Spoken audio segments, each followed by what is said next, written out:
बंदी छोड़ सतगुरु रामपाल जी परमेश्वर जी की जय हो। परमपिता परमात्मा सारी सृष्टि के रचनहार, कुल मालिक, असंख्य ब्रह्मांडों के स्वामी, जगत गुरु, तीनों लोकों में प्रवेश करके सबका भरण पोषण करने वाले राजाधिराज, आत्माधार, नाथों के नाथ, देवों के देव, महादेव, सर्वेश्वर, महेश्वर, मृत्युंजय, अजरो अमर, आदि अनादि सनातनी प्रभु, जगत पिता जगदीश्वर, श्री श्री 1008 की उपाधि के वास्तविक अधिकारी, अकाल मूरत सौद स्वरूपी राम वासुदेव, सर्वगतम ब्रह्म, परम पूज्य, प्रथम पूज्य, परम संत, परम पुरुष, परम धनी, परम दयालु, सत्य कबीर, हक्का कबीर, अल्लाहु कबीर, अल्लाहु अकबर, बाखबर, अल्लाह ताला, जगत के तारणहार, जगत के मुक्तिदाता, जगत के जगन्नाथ, हारे के सहारे, हिंदुओं के राम, मुसलमानों के अल्लाह, सिखों के वाहिगुरु, ईसाइयों के मसीह, दया के सागर दया निधि, करुणा के सागर करुणा निधि, स्वयंभू परिभू, संकट मोचन, कष्ट हरण, मंगल करण, दुख भंजन, अविगत कबीर, निर्विकार निर्विषम परमात्मा, अलय अलेख सतगुरु, आदि अनादि सतगुरु, असली मर्यादा पुरुषोत्तम, असली राम, असली कृष्ण, असली घनश्याम, असली मुरारी, राजाओं के राजा, महाराजाओं के महाराजा, शहनशाहों के शहनशाह, सम्राटों के सम्राट, भगवानों के भगवान, अल्लाहों के अल्लाह, प्रभुओं के प्रभु, मसीहाओं के मसीह, सच्चे वाहिगुरु, बाबाओं के बाबा, पीरों के पीर, सेठों के सेठ, जगत सेठ, सावड़सा सेठ, सर्वगुण संपन्न, अनंत कोटि कलाओं के स्वामी, अनंत कोटि ब्रह्मांडों के नायक, योगियों में महायोगी, ध्यानियों में महाध्यानी, सिद्धों में परम सिद्ध, ज्ञानियों में तत्व ज्ञानी, ब्रह्म ज्ञानी, महाज्ञानी, परम ज्ञानी, सर्वश्रेष्ठ ज्ञानी, विज्ञानी, युवा कबीर, समरथ कबीर, असमवात, अमित ओजा, सच्चे रहनुमा, करीम अल्लाह, सुभान अल्लाह, दुनिया के अंतिम पैगंबर, 8 सितंबर 1951 से गांव धनाना, जिला सोनीपत, हरियाणा, भारतवर्ष की पावन भूमि पे प्रकट रियल कल की भगवान, श्री नारायण साकार हरि, श्री बाबा साहेब, नूर अनंत परमात्मा, संत शिरोमणि सतगुरु रामपाल जी परमेश्वर जी के चरण कमल में साध संगति से जुड़े हुए देश विदेश से आप और हम सभी सत्सेवक भाई बहनों का अनंत कोटि दंडवत प्रणाम। सत्साई भाई और बहनों, दया परम पिता परमेश्वर जी की, सारी सृष्टि के सृजनहार सतगुरु रामपाल जी भगवान की, जिनके शुभ आशीर्वाद से, विशेष आशीर्वाद से, उन्हीं के कर कमल से लिखित पवित्र पुस्तक जीने की राह के ऊपर वीडियो बनाने की श्रृंखला जारी है। इसी श्रृंखला में आज हमारा ये 22वें नंबर का वीडियो है। प्रत्येक वीडियो में गुरुदेव भगवान के आशीर्वाद से भक्ति मार्ग से संबंधित हमें बहुत सारी नई नई बातें पता चल रही हैं, जो बातें हमारे आत्मविश्वास को, हमारी दृढ़ता को और अधिक भक्ति मार्ग पर प्रगाढ़ कर रही हैं।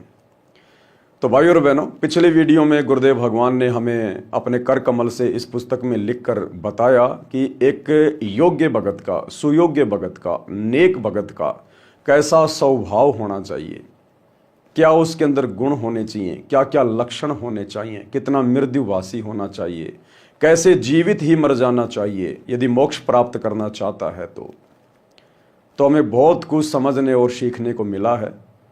आज के वीडियो में गुरुदेव भगवान हमें समझा रहे हैं कि एक नेक भगत का व्यवहार कैसा होना चाहिए, ताकि उसके व्यवहार से प्रभावित होकर दुनिया उसके गुरुदेव से जुड़े, अपनी आत्मा का कल्याण करवाए और भगत भी एक अच्छे भगत की भूमिका करके अपने गुरुदेव के चरणों में अपनी जगह बनाए।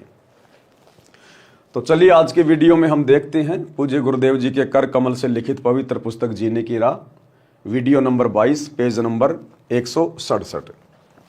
भगत व्यवहार कैसा हो, यानी भगत का आचरण, भगत का व्यवहार कैसा होना चाहिए। निज धन के भागी जेते सगे बंधु परिवार, जैसा जाको भाग है दीजिए धर्म संभार। आप भगत हैं, परिवार के मुखिया हैं, आपके जितने भी बेटा बेटी हैं, और कानूनी तौर पर जिस जिसके हिस्से में जितनी संपत्ति आती है, यदि आपके बेटे संपत्ति का बंटवारा चाहते हैं तो आपने उन सबको बराबर का हक देना चाहिए।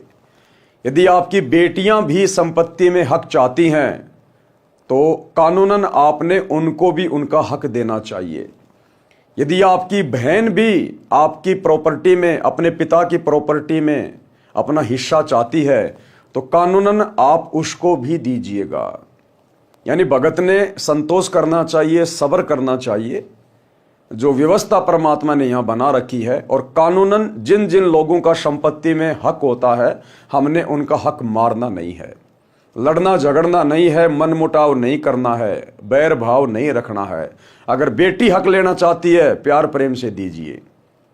अगर आपकी बहन हक लेना चाहती है, प्यार प्रेम से दीजिएगा, क्योंकि हमारी सबसे बड़ी प्रॉपर्टी परमात्मा का भक्ति धन है। गुरुदेव के चरण, उनकी शरण, ये हमारी सबसे बड़ी प्रॉपर्टी है। ये तो नकली प्रॉपर्टी है, ये ना किसी की हुई ना किसी की होगी। गुरुदेव कहते हैं 1 एकड़ जमीन का टुकड़ा और लाखों लोग रजिस्ट्रियां करवा करवा के मर गए, लेकिन वो जमीन यहीं पड़ी हुई है। तो ये भी परमात्मा की दया से भगत की परीक्षा होती है। यदि आपकी संपत्ति में आपकी बहन हिस्सा मांग रही है, आपकी बेटियां हिस्सा मांग रही हैं, तो परमात्मा भगत की परीक्षा लेता है कि मेरा भगत कहीं दुखी तो नहीं हो रहा है कि बेटी को तो मैंने पढ़ाया लिखाया, नौकरी लगाई, या फिर उसकी मैंने शादी कर दी, इतना खर्चा कर दिया पहले, अब बेटी भी अपना हक मांग रही है। अरे बहन जिसकी कब की शादी हो चुकी है, उसके मन में भी लोभ आ गया, लालच आ गया, वो भी हिस्सा मांग रही है। कानूनन यदि उसका हिस्सा है, वो चाहे 10 साल बाद में मांगे। भगत का दायित्व है, कर्तव्य है कि अपने गुरुदेव पर विश्वास करके जितना उनका हिस्सा है उनको अवश्य प्रदान करे। ये भी हमारी परीक्षा होगी। परमात्मा देखेगा कि इस भगत ने अभी तक इस काल की नकली संपत्ति का मोह त्यागा है या नहीं त्यागा है। तो ये हमारी परीक्षा होती है। और वैसे भी कानूनन जिसका अधिकार है, भगत ने मारना नहीं चाहिए, वरना परमात्मा का दोषी बनेगा। परमेश्वर कबीर जी ने कहा है कि संपत्ति के जितने भी भाग के कानूनी अधिकारी हैं, उनको पूरा पूरा भाग देना चाहिए। अपने धर्म कर्म को ध्यान में रखकर, यानी भगत को चाहिए कि जिसका जितना हिस्सा बनता है परमात्मा से डरकर पूरा पूरा बांट दे। 1 इंच जमीन की भी गफलत ना करे भगत। इतनी भी धोखाधड़ी अगर कर दी तो अंतर्यामी गुरुदेव से छुपा नहीं पाओगे। मन में भी कोई दोष नहीं रखना है, क्योंकि हमने तो यहां से पीछा छुटवाना है, सतलोक में जाना है। इसलिए जिसका जितना कानूनी हिस्सा बनता है, भगत ने बिल्कुल न्याय करना है। धर्म बोध पृष्ठ 184 का सारांश। कबीर खाट पड़े तब झकई, नैनन आवे नीर, यतन तब कछु बने नहीं, तनु व्याप मृत्यु पीर। भावार्थ, बूढ़ा होकर या रोगी होकर जब मानव चारपाई पर पड़ा होता है और आंखों में आंसू बह रहे होते हैं, उस समय कोई बचाव नहीं हो सकता। मृत्यु के समय होने वाली पीड़ा हो रही होती है। कहते हैं कि जो भक्ति नहीं करते उनका अंत समय महाकष्टदायक होता है। उसके प्राण सरलता से नहीं निकलते। उसको इतनी पीड़ा होती है जैसे 1 लाख बिच्छुओं ने डंक लगा दिया हो। क्या कह रहे हैं गुरुदेव भगवान? अंतर्यामी परमात्मा, सारे विधि विधान से परिचित परमात्मा, जो भक्तिहीन प्राणी होता है, भक्तिहीन, वो चाहे कितना ही शुभ कर्म करे, कितना ही अच्छा आदमी हो, कितना ही बुरा आदमी हो, गरीब हो या निर्धन हो, अंत जब उसका समय आता है, यम के दूत आते हैं, तो कहते हैं शरीर छोड़ते समय उसको इतनी पीड़ा होती है जैसे 1 लाख बिच्छू एक साथ डंक मार रहे हों। इतनी पीड़ा होती है मृत्यु के समय में भक्तिहीन प्राणी की। और जो भक्ति करते हैं, मर्यादा में रहते हैं, भक्ति केवल एक ही है वर्तमान में जो मोक्ष दिला सकती है, हर प्रकार की पीड़ाओं से मुक्ति दिला सकती है। सतगुरु रामपाल जी परमेश्वर जी की शास्त्र अनुकूल यथार्थ सत भक्ति जो आप और हम कर रहे हैं। तो कहते हैं सतगुरु से उपदेश लेने के बाद जो सत भक्ति करेगा, मर्यादा में रहेगा, उस आत्मा को अंत समय में इन पीड़ाओं का सामना नहीं करना पड़ेगा। जैसे आम पक जाने के बाद जरा से हवा के झोंके से पेड़ से टूट के नीचे गिर जाता है, इसी प्रकार भगत को पता भी नहीं चलेगा मेरा शरीर कब छूट गया। जब भगत चाहेगा कि गुरुदेव आपका दास तैयार है, ले चलिए सतलोक, मालिक ले चलिए, उस समय भगत का शरीर छूटेगा। पता भी नहीं चलेगा भगत को कि मेरा शरीर छूट गया। सतलोक जाने के बाद पता चलेगा मैं तो सतलोक में आ गया। ये है इस सत भक्ति का प्रतिफल। परमात्मा ऋणचक भी दुख अपनी आत्मा को अंत समय में नहीं होने देगा। इसलिए हम भक्तों ने परमात्मा की प्रत्येक आज्ञा में रहते हुए और एक नेक व्यक्ति वाला आचरण करते हुए यहाँ अपना जीवन यापन करना है। किसी की संपत्ति में से हमने कोई भाग नहीं रखना है, बिल्कुल भी। और यदि आप उपदेशी हैं, आपकी शादी हो चुकी है, आप एक बेटी हैं या किसी की बहन हैं, तो आपने अपने पिता की संपत्ति में से किसी भी प्रकार से कोई अधिकार नहीं लेना है, क्योंकि आपके पिता ने अपनी जिम्मेदारी पूरी कर दी, आपकी रमेणी कर दी या आपकी शादी कर दी, आप अपने ससुराल में आ गई हैं। और यदि आपने उपदेश ले लिया है तो आपका भाई या आपका पिता चाहे अपने बच्चों को किसी प्रकार से संपत्ति बांट रहा है, उन बहनों ने बीच में जाके दखल नहीं देना चाहिए। उन बेटियों ने जाकर, जो उपदेशी हैं, उन्होंने अपने पिता से संपत्ति नहीं मांगनी चाहिए। हमने एक नेक और अच्छी आत्मा का किरदार निभाना है। हमने पिता की संपत्ति में अधिकार नहीं चाहिए। यदि आप बेटी हैं तो, यदि आप बहन हैं तो आपने अपने भाई की संपत्ति में अधिकार नहीं मांगना चाहिए। हालांकि आपका कानून अधिकार है, लेकिन इस प्रकार के अधिकार ज्यादातर वो माता बहनें मांगती हैं जिनकी नीयत खराब होती है, जिसका पति, जिसका ससुर उसको उस संपत्ति में हिस्से के लिए उकसाता है। वो लोभी लालची व्यक्ति उसके कर्म फुड़वाते हैं। तो ऐसी गंदी नीयत की माता बहनें ही अक्सर अपने भाई की संपत्ति में या अपने पिता की संपत्ति में हिस्सा मांगती हैं। यदि आप उपदेशी हैं, सतगुरु रामपाल जी की शिष्या हैं, तो आप माता बहनों ने यह गलती भूलकर भी नहीं करनी है। कहते हैं जो भक्ति नहीं करते उनका अंत समय इतना महाकष्टदायक होता है, उनके प्राण सरलता से नहीं निकलते। उसको इतनी पीड़ा होती है जैसे 1,00,000 बिच्छू ने डंक लगा दिया हो।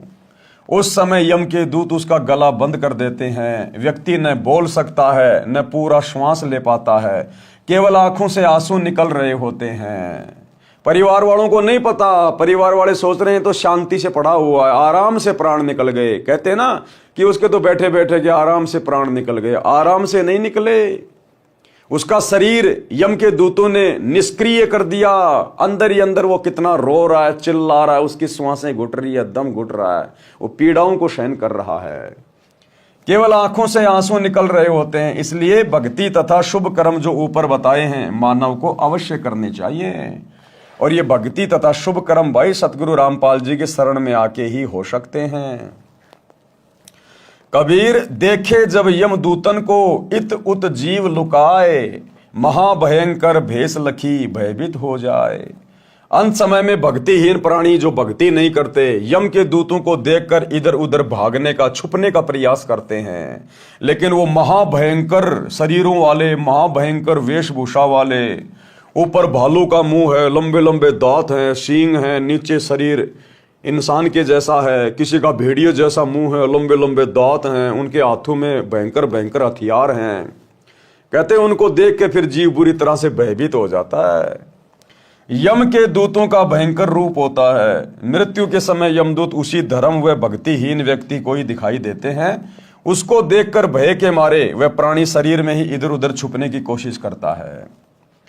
कबीर भक्ति दान किया नहीं, अब रह कास की ओट, और मार पीट प्राण निकाल ही जम तोड़ेंगे होठ। कि समय रहते तो सतगुरु की भक्ति नहीं करी, गुरुदेव भगवान से दीक्षा नहीं ली, और अंत समय में जब यम के दूत तेरे मुख दर मारेंगे, तेरे होठ फोड़ेंगे, तुझे भयंकर पीड़ा देकर, तेरा श्वास रोककर तेरे प्राण निकालेंगे, अब उस समय क्या करेगा फिर तू। भावार्थ, ना गुरु किया, ना भक्ति और न दान धर्म किया, अब किसकी ओट में बचेगा। यम के दूत मारपीट करके प्राण निकालेंगे और बिना बेचारे चोट मारेंगे, जहां मन में आएगा वहीं मारेंगे। यानी बेरहम होकर पीट पीट कर तेरे होठ फोड़ेंगे। होठ फोड़ना, बेरहमी से पीटना, अर्थात निर्दयता से मारेंगे। उनको कोई दया धर्म की नाम की चीज नहीं है। उनकी ड्यूटी ये है कि जिसने सतगुरु की भक्ति नहीं की, मनुष्य जन्म प्राप्त करके, स्त्री या पुरुष का शरीर प्राप्त करके, जिसने सच्चे सतगुरु की सत भक्ति नहीं की, शास्त्र अनुकूल साधना नहीं की, शुभ धर्म कर्म नहीं किए, उसको इसी प्रकार से मारते पीटते, उसके होठ फोड़ते लाओ उसके। धर्म बोध पृष्ठ 185 186 पर सामान्य ज्ञान है। धर्म बोध पृष्ठ 187 का सारांश। कबीर मान अपमान सम कर जाने, चाहे हमारी कोई इज्जत करे चाहे हमारी कोई बेइज्जती करे, यदि कोई नेक भगत होगा तो इज्जत प्राप्त करके उसके अंदर मान बढ़ाई नहीं आएगी, उसका सीना चौड़ा नहीं होगा, गर्व नहीं होगा। और यदि कोई अपमान करेगा तो उसको कोई दुख नहीं होगा किसी प्रकार का, क्योंकि उसको ज्ञान है कि भक्ति मार्ग में यदि तू किसी के सम्मान करने से खुश हो गया तो भी तेरे लिए नुकसानदायक है, और यदि तू अपनी बेइज्जती समझ के दुखी हो रहा है तो भी तुझे ज्ञान नहीं है, तो भी तू परमात्मा की नजरों में अभी कच्चा भगत है। तो कहते हैं कबीर मान अपमान सम कर जाने, और तजे जगत की आश, चार रहित संशय रहित हर्ष शोक नहीं ताश। भावार्थ, भगत को चाहे कोई अपमानित करे उस ओर ध्यान ना दे, उसकी बुद्धि पर रहम करे, और जो सम्मान करता है उस पर भी ध्यान ना दे, यानी किसी के सम्मानवश होकर अपना धर्म खराब ना करे, हानि लाभ को परमात्मा की देन मानकर संतोष करे। कबीर मार्ग चले अधोगति, चार हाथ माई देख, पर तिरिया पर धन ना चाहे, समझ धर्म के लेख। कि जो नेक भगत होगा, सच्चा भगत होगा, सतगुरु का भगत होगा, वो यदि रास्ते रास्ते जा रहा है तो उसकी नजर केवल कितनी होगी? चार हाथ तक की उसकी नजर होगी, यानी 6-7 फुट ही देखेगा वो सामने। 6-7 फुट देखकर चलने का मतलब है सामने से कोई माता बहन आ रही है तो उसकी तरफ नहीं देखेगा, उसके चेहरे की तरफ नहीं देखेगा, वो अपनी नजरें सीधी करके चलेगा, अपने रास्ते चलेगा नीची गर्दन करके। सामने वाली को महसूस भी नहीं होने देगा कि इसके मन में कोई दोष है क्या। इस प्रकार से भगत ने अपनी रहनी करनी को ठीक करके चलना होता है। भगत मार्ग पर चलते समय नीचे देखकर चले, यानी अपनी आंखों को, अपनी नजरों को, अपनी दृष्टि को बकवादों से दूर रखे। एक सभ्य इंसान की तरह, एक सभ्य नागरिक की तरह उसने व्यवहार करना चाहिए। भगत मार्ग पर चलते समय नीचे देखकर चले। भगत की दृष्टि चलते समय 4 हाथ यानी 6 फुट दूर सामने रहनी चाहिए। धर्म कर्म के ज्ञान का विचार करके पर स्त्री तथा पर धन को देखकर दोष दृष्टि ना डाले। हम जा रहे हैं रास्ते रास्ते, किसी की बढ़िया कोठी आ गई, हमने बार बार नहीं देखना उसको। बार बार देखेंगे तो काल प्रेरणा से मन में विचार उठेंगे, यार मेरे पास भी होनी चाहिए थी ऐसी कोठी, ऐसी कोठी बनाएंगे तो कितना पैसा लगेगा। तो काल फिर वो विचार ऑटोमेटिक शरीर में पैदा कर देगा। कोई बहन बेटी आ रही है, कैसी भी है, हमने उसकी तरफ ध्यान नहीं देना। अपना ध्यान परमात्मा के सुमरण में होना चाहिए, गुरुदेव के चिंतन मनन में होना चाहिए, भक्ति भाव में होना चाहिए। और हमने दोष दृष्टि से किसी बहन की तरफ नहीं देखना है, सामने वाले की चेहरे की तरफ नहीं देखना हमने, क्योंकि ये काल का षड्यंत्र है। हम देखेंगे तो मन में कहीं ना कहीं थोड़ा बहुत दोष ये जरूर पैदा करेगा। तो इसलिए गुरुदेव कहते हैं नीची गर्दन करके चलो। अब ये हर जगह बात फिट नहीं होती है। बहुत सारे भगत भाई बहन अपनी गाड़ी चलाते हैं, ड्राइविंग करते हैं, बाइक चला रहे हैं, कार चला रहे हैं, तो उनके लिए नहीं कहा परमात्मा ने कि 6 फुट ही देख के चलो। नहीं, वो 6 फुट देखेगा तो एक्सीडेंट हो जाएगा। परमात्मा ने कहा कि बकवाद की दृष्टि से नहीं देखना, भगत ने मन में दोष की दृष्टि से नहीं देखना।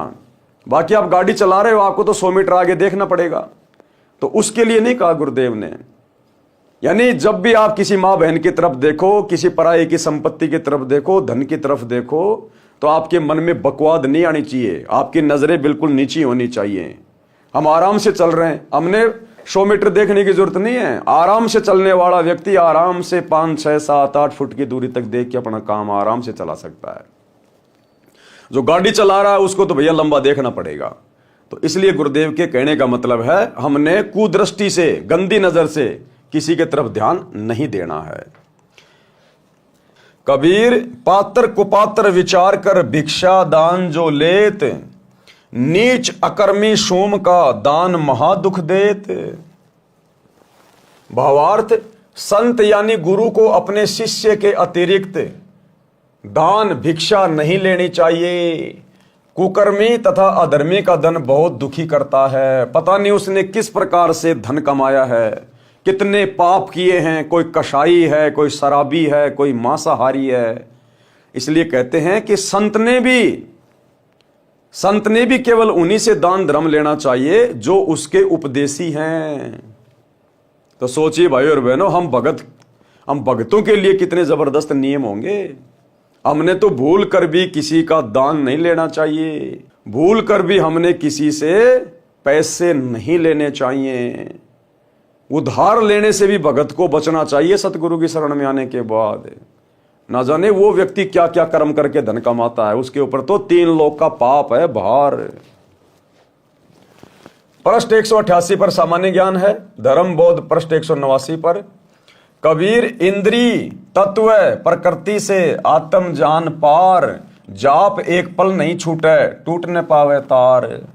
आत्मा को 5 तत्व से भिन्न जानो, शरीर आत्मा नहीं है, निरंतर सतनाम का जाप करें कि मैंने शरीर छोड़ के जाना है।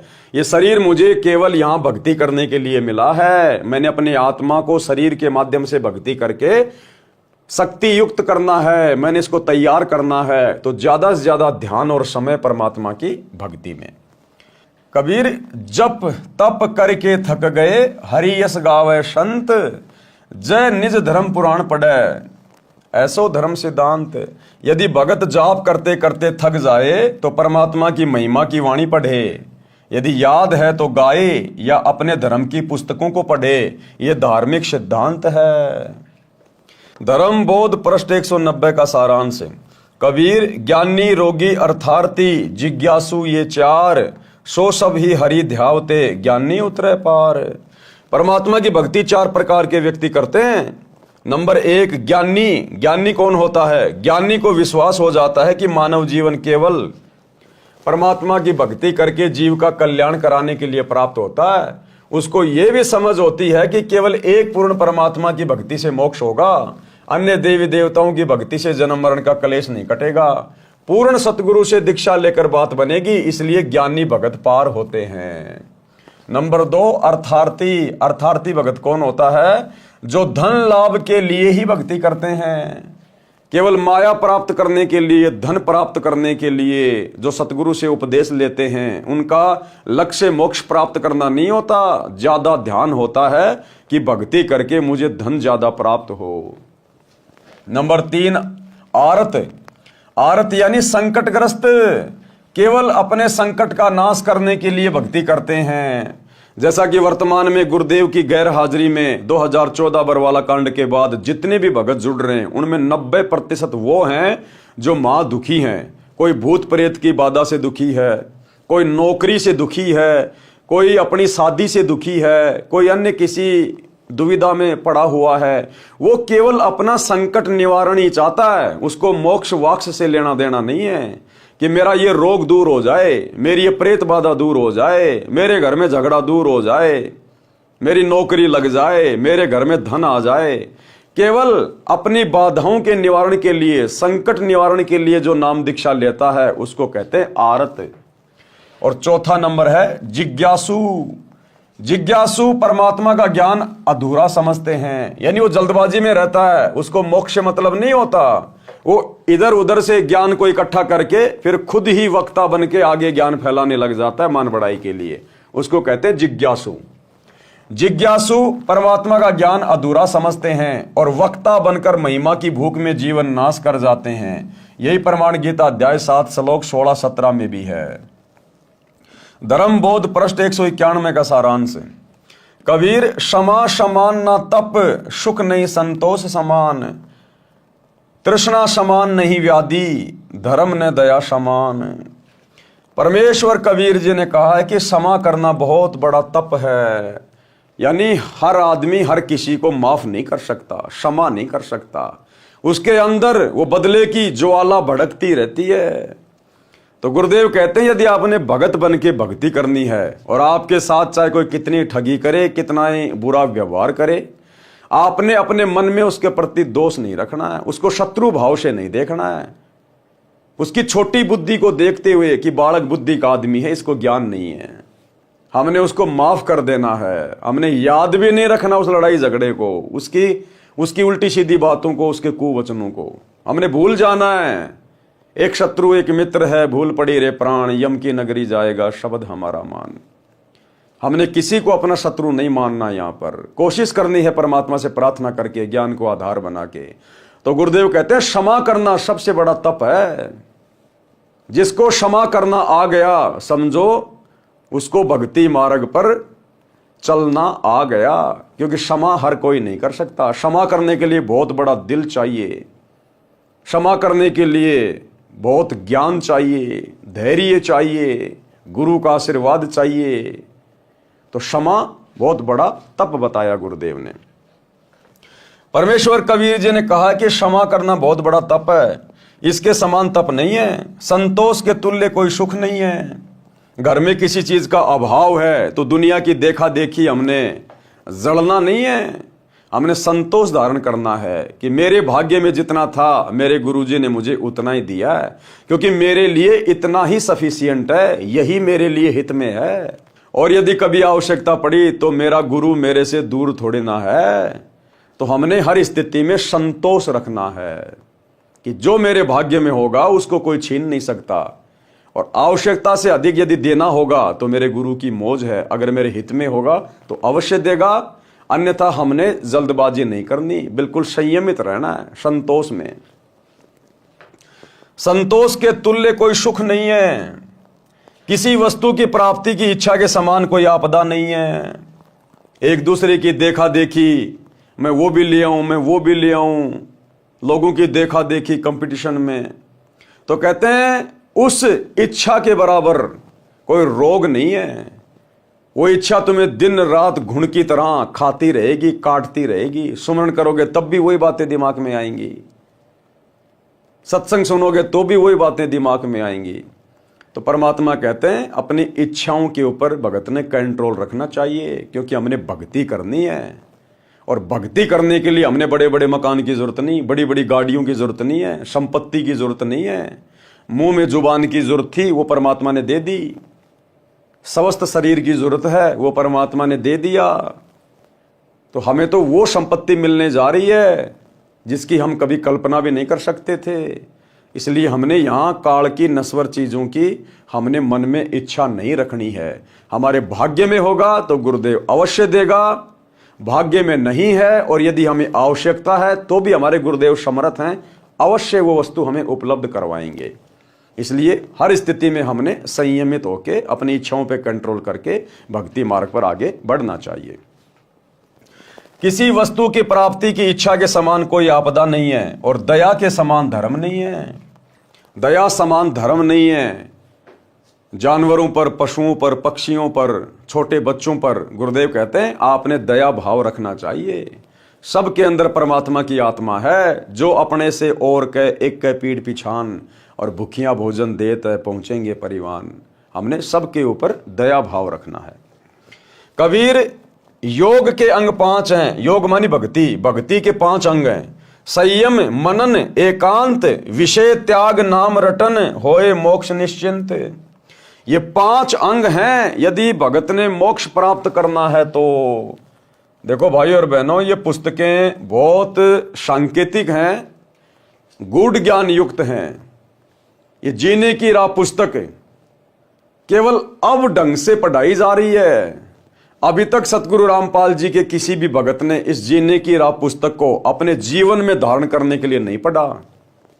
हो सकता है किसी ने इसको पूरा भी नहीं पढ़ा होगा, 10, 15, 20, 25 पेज पढ़ के साइड में रख दिया होगा, क्योंकि ये ऐसे समझ में नहीं आएगी जब तक परमात्मा की दया नहीं होगी, ठीक का समय नहीं आएगा। तो अब ठीक का समय आ रहा है। पिछले 6-7 महीने से परमात्मा ने दास को इसी सेवा में लगा रखा है। ये पुस्तक भगत भाई बहन दिन रात बांटते रहते हैं, 20 रुपए में जीने की राह, 20 रुपए में जीने की राह, लेकिन खुद भगत भाई बहन इन पुस्तकों को नहीं पढ़ते, और पढ़ेंगे तो उनके समझ में नहीं आएगी। वो गुरुदेव के कर कमल से लिखित शब्दों के पीछे के भाव को पकड़ नहीं पाएंगे, समझ नहीं पाएंगे। तो गुरुदेव ने साध संगति पे दया बख्शी है। अब देखो ये कितनी अनमोल पुस्तक है। लगभग 22 वीडियो, आज हमारा 22वां वीडियो है। अब बताइए प्रत्येक वीडियो में कितनी गहरी गहरी बातें हमें समझने को मिल रही हैं। हमारे अंदर कितना परिवर्तन आ रहा है।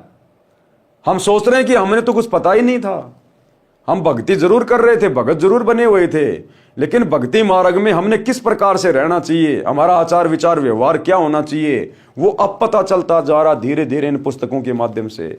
इतना अनमोल खजाना गुरुदेव ने इनमें छुपा रखा है। तो कहने का मतलब है दुनिया को भी ज्ञान बांटो, दुनिया को भी पुस्तकें बांटो, लेकिन यदि हम अपने गुरुजी के ज्ञान पे पहले अमल करेंगे तो हमारे द्वारा बांटा गया ज्ञान, बताया गया ज्ञान भी अन्य व्यक्तियों पर असर करेगा। तो अब वो ठीक का समय आया है, तो परमेश्वर धीरे धीरे इन पवित्र पुस्तकों के ऊपर वीडियो बनवा रहे हैं। तो गुरुदेव कहते हैं यदि आपने मोक्ष प्राप्त करना है इसी कलयुग की पिछली पीढ़ी में, तो आपने 5 चीजें बहुत ही ध्यान से अपने दिमाग में बैठा लेनी चाहिए। कौन कौन सी? भक्ति के 4 आवश्यक पहलू हैं। संयम, यानी प्रत्येक कार्य में संयम बरतना चाहिए। हर कार्य में भगत को संयम बरतना चाहिए।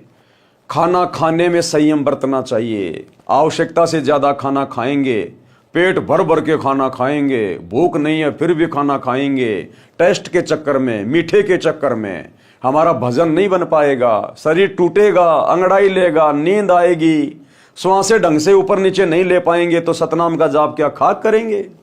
तो परमात्मा कहते हैं भगत ने भोजन करते समय, खाते पीते समय संयम रखना चाहिए। इतना ज्यादा भी मत खाओ कि भक्ति ना हो पाए, और इतना थोड़ा भी मत खाओ कि बार बार हमारे को भूख की याद आती रहे। फिर गुरुदेव कहते हैं धन के संग्रह करने में भी भगत को संयम बरतना चाहिए। परिवार की आवश्यकता से ज्यादा धन का संग्रह नहीं करना चाहिए। अगर आवश्यकता से ज्यादा धन संग्रह हो रहा है तो वो हमारे लिए नुकसानदायक है। गुरुदेव कहते हैं नौका में पानी भर जा और घर में बढ़ जा दाम, दोनों हाथ उलटियो योई शाणु काम। जिस प्रकार आप समुद्र में यात्रा कर रहे हैं और यदि आपकी जहाज में, आपकी नौका में अगर पानी भर गया, छेद हो गया, तो कहते हैं अगर जान बचानी है तो पानी को फटाफट किसी भी पात्र से या अपने हाथों से पानी को बाहर फेंक, नहीं तो जहाज डूबेगी, तू भी डूबेगा। इसी प्रकार यदि भगत के घर में आवश्यकता से ज्यादा धन आ रहा है, पैसा आ रहा है, आपका काम धंधा बहुत अच्छा चल गया, बड़ी अच्छी बात है, उस धन को अपने घर में जमा मत कीजिए। वो धन बकवाद करवाएगा, नए नए वो प्लाट लेकर गिरवाएगा, बढ़िया कोठी बनवाएगा, आवश्यकता से फालतू की वस्तुएं संग्रहित करवाएगा, या किसी रिश्तेदार को दे दोगे उधारे, फिर वो देगा नहीं, 24 घंटे टेंशन रहेगी, देगा या नहीं देगा, देगा या नहीं देगा, भजन क्या खाक करोगे। तो परमात्मा कहते हैं धन को संग्रह करने में भी भगत ने संयम बरतना चाहिए। आगे क्या कह रहे हैं गुरुदेव? संयम यानी प्रत्येक कार्य में संयम बरतना चाहिए। धन संग्रह करने में, बोलने में संयम बरतना चाहिए। परमात्मा कहते हैं तीर कमान से और बात जुबान से एक बार निकल गई वापस नहीं आएगी। और भक्तों के शब्दों का भक्ति मार्ग में बहुत ज्यादा महत्व होता है, क्योंकि ये सतभक्ति करने से, सतभक्ति मंत्रों का जाप करने से धीरे धीरे हमारे अंदर जुबान सिद्धि आनी शुरू हो जाती है। हम यदि कुछ बातें बोल देंगे, किसी को आशीर्वाद दे देंगे, किसी को कोई गाली गलौज कर देंगे, या किसी का कोई मतलब बुरा बोल देंगे, बद्दुआ दे देंगे, तो उसके ऊपर हमारे शब्दों का असर हो जाएगा। और यदि उसका कुछ भला हो गया या बुरा हो गया तो हमारी भक्ति नष्ट होगी। तो गुरुदेव कहते हैं भगत ने बोलने में भी संयम रखना चाहिए। संयम, आवश्यकता से ज्यादा नहीं बोलना और कम शब्दों का प्रयोग करना चाहिए बोलते समय, नहीं तो अपना सुमरण करता रहे। तो बोलने में भी संयम, खाने पीने में संयम, विषय भोगों में संयम रखें, यानी भगत को कम बोलना चाहिए। विषय भोगों में भी भगत ने संयम रखना चाहिए। यदि आप शादीशुदा हैं तो केवल अपनी स्त्री तक ही सीमित रहिए, और स्त्री तक भी आपने बहुत ज्यादा सीमित हो जाना है, क्योंकि अब आपको पता चलेगा कि एक तरफ तो हम श्री ब्रह्मा जी का जाप कर रहे हैं उसका ऋण उतारने के लिए, और दूसरी तरफ यदि हम आवश्यकता से ज्यादा विषय भोग में लगे रहेंगे तो ब्रह्मा जी का हमारे ऊपर ऋण चढ़ता रहेगा। इसलिए परमात्मा कहते हैं विषय भोग में भी संयम। और यदि आपको भक्ति मार्ग अच्छे से समझ में आ गया है कि भैया विषय भोग से पूरी तरह दूरी बनाए बिना हम एक सच्चे भगत नहीं बन सकते, गुरुजी हमारे हृदय में नहीं बैठ सकते, मेरा मोक्ष नहीं हो सकता, मैं एक सच्चा भगत नहीं कहला सकता, क्योंकि परमात्मा कहते हैं भग भोग्या भग उपचय, भग से बचा न कोई, और जय कोई भग से बचे भगत कहावे सोई। जो स्त्री मिलन से या पुरुष मिलन से दूर हटेगा वही असल में भगत कहलाएगा। भक्ति तो उसके बाद शुरू होगी। तो गुरुदेव कह रहे हैं आपने हर प्रकार से ज्ञान को आधार बनाकर और विषय भोग में भी संयम बरतना चाहिए। यानी भगत को कम बोलना चाहिए, विषय विकारों का त्याग करना चाहिए। देखो परमात्मा ने बोलने में केवल संयम बताया, ये नहीं कहा कि आपने बोलना त्याग देना, नहीं, बोलने में संयम बरतना चाहिए। धन के अर्जित करने में संयम रखना चाहिए। गुरुजी ने ये नहीं कहा कि धन कमाना त्याग देना चाहिए, नहीं, संयम रखना चाहिए।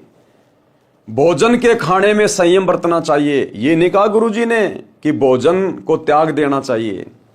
लेकिन जब बात आई विषय विकारों की तो गुरुदेव ये नहीं करे कि संयम रखना चाहिए। गुरुदेव कहते हैं उनको तो त्याग देना चाहिए, क्योंकि कामी क्रोधी लालची इनसे भक्ति ना होए, और भक्ति करे कोई शूरमा जात वर्ण कुल खोए। तो ऊपर जो परमात्मा ने कहा कि विषय भोग में संयम, ये शब्द उन आत्माओं के लिए है जो अभी साथ संगति से नहीं जुड़े हैं, जिनको अभी वास्तव में गुरुदेव की पहचान नहीं हो पाई है, जो इस ज्ञान को अभी हल्के में ले रहे हैं, जिनके संस्कार कमजोर हैं, उनके लिए परमात्मा ने ऊपर वाली लाइन में संयम बरतने के लिए कहा है। और जो साध संगति से जुड़ गए, जिनको पता चल गया कि हमने तो मोक्ष करवाना है, असंख्य जन्म हो गए कुतिया और कुतिया का गेम खेलते हुए, अब की बार तो हमने पूरी तरह से मोक्ष प्राप्त करना है, तो उनके लिए फिर गुरुदेव कह रहे हैं कि विषय विकारों का त्याग कर देना चाहिए। त्याग बिल्कुल जड़ से समाप्त कर दो, चाहे कितना ही सताएं। अगर ज्यादा विषय विकार हमें सताएं तो गुरुदेव ने पिछले वीडियो में उसका तरीका बताया कि या तो अपने गुरु जी का सुमरण शुरू कर दो या सत्संग सुनना शुरू कर दो। परमात्मा का भजन तथा परमात्मा की वाणी प्रवचनों का मनन करना अनिवार्य है। यानी खाली सत्संग सुनने मात्र से, शब्द सुनने मात्र से बात नहीं बनेगी। सत्संग सुनने के बाद फिर हमने 10-15 मिनट तक बैठ के हमने चिंतन करना चाहिए कि गुरुदेव ने सत्संग में क्या बताया, गुरुदेव ने ये बात क्यों बोली, इसके पीछे क्या संकेत है गुरुदेव का। हमने मनन करना चाहिए कि परमात्मा सतलोक से चलकर सतगुरु रूप में धरती पे आकर इतना संघर्ष क्यों कर रहे हैं, दिन रात हमारे लिए सत्संग क्यों कर रहे हैं। उनका तो कोई स्वार्थ भी नहीं है। मुझे मनुष्य जन्म क्यों मिला है, मेरे जीवन का लक्ष्य क्या है। तो गुरुदेव कह रहे हैं सत्संग सुनने के बाद भगत ने चिंतन मनन करना चाहिए, थोड़ा विचार करना चाहिए। खाली सत्संग सुनते सुनते रहने से बात समझ में नहीं आएगी। अगर चिंतन मनन करेंगे तो हम वो वस्तु प्राप्त कर लेंगे जो वस्तु हमें चाहिए। भक्ति में दृढ़ता, जैसे दही है, अगर दही में यदि हम मथेंगे नहीं, दही को यदि हम मथेंगे नहीं तो घी नहीं निकलेगा, घी नहीं निकल पाएगा। इसी प्रकार हमने सत्संगों को चिंतन मनन करके मथना है तो फिर उसमें सार वस्तु निकलेगी, हमारी रुचि भक्ति में बढ़ेगी। ऐसे साधना तथा मर्यादा पालन करने से मोक्ष निश्चित प्राप्त होता है। ये सतगुरु के वचन हैं, साध वचन पलटे नहीं चाहे पलट जाए ब्रह्मांड। जो फॉर्मूले हमें गुरुदेव भगवान बता रहे हैं, यदि हम उन फॉर्मूलों के अनुसार चलेंगे भक्ति मार्ग पर, हमें निश्चित सफलता प्राप्त होगी। ये सतगुरु का वचन है, साध वचन पलटे नहीं चाहे पलट जाए ब्रह्मांड। पूर्ण परमात्मा भगत की आयु भी बढ़ा देता है। ऋग्वेद मंडल 10 सूक्त 161 मंत्र 2 में कहा है कि पूर्ण प्रभु अपने भगत का रोग समाप्त कर देता है। यदि रोगी की आयु शेष नहीं, वह मृत्यु देवता के पास जाने वाला हो, तो भी परमात्मा उसको स्वस्थ करके 100% यानी 100 वर्ष यानी 100 वर्ष तक जीवन दे देता है, उसकी आयु वृद्धि कर देता है। पढ़ें कबीर सागर के अध्याय गरुड़ बोध से प्रमाण। अब देखो कितनी बड़ी बात कह दी गुरुदेव ने, और इसका प्रमाण भी दे दिया गुरुदेव ने कि ऋग्वेद मंडल में कहां लिखा हुआ है कि पूर्ण परमात्मा भगत की आयु बढ़ा देता है। और गुरुदेव ने हजारों की संख्या में भगत भाई बहनों की आयु बढ़ाई हुई है। अब देखो भाई बहनों, यहां ना कोई हॉस्पिटल का जिक्र है, ना कोई डॉक्टर का जिक्र है, ना कोई दवाई का जिक्र है, ना कोई मशीनों का जिक्र है, ना कोई हॉस्पिटल का जिक्र है। साफ साफ लिखा है कि पूर्ण परमात्मा जब धरती पर सतगुरु रूप में आता है और जो उसकी शरण में आ जाता है, तो वो परमात्मा अपने साधक की, विधिवत साधक कौन होता है? जो प्रत्येक मर्यादा में रह के, गुरु की आज्ञा में रह के जो भक्ति करता है, उस विधिवत साधक की आयु भी बढ़ा देता है। अगर उसके भाग्य में मृत्यु है तो उसकी आयु भी बढ़ा देता है। अब ये आयु हॉस्पिटल नहीं बढ़ा सकती, दुनिया का कोई डॉक्टर नहीं बढ़ा सकता। और यदि भगत को कैसा भी रोग हो गया हो, परमात्मा उसके रोग को भी अपने सत भक्ति मंत्रों से, अपने आशीर्वाद से समाप्त कर देता है। गुरुदेव को अपने भक्तों का रोग ठीक करने के लिए हॉस्पिटल की जरूरत नहीं पड़ती, ऑपरेशन करने की जरूरत नहीं पड़ती, मेडिसिन की जरूरत नहीं पड़ती। तो सोचिए, वर्तमान में गुरुदेव की गैर हाजिरी में सतलोक आश्रम धनाना में जो 3 एकड़ जमीन में 3 मंजिला हॉस्पिटल का कार्य शुरू कर दिया गया है, क्या यह हमारे गुरुदेव भगवान के भक्ति विधान के अनुसार है? अगर हम भक्ति करेंगे तो परमात्मा क्या नहीं करेगा? फिर हॉस्पिटल की आवश्यकता कहां है? और यदि हॉस्पिटल की भी जरूरत पड़ जाए भगत को, तो दुनिया भर में लाखों हॉस्पिटल हैं, वहां जाके एडमिट होइए, अपना इलाज करवाइए, अपने गुरुजी से प्रार्थना करिए और साथ में अपनी भक्ति भी करते रहिए, परमात्मा दया करेंगे। आश्रमों में हॉस्पिटल खोलने का तो कोई मतलब ही नहीं बनता, कोई विधान ही नहीं बनता। ये टोटल काल प्रेरणा है, परमात्मा के विधान के खिलाफ है।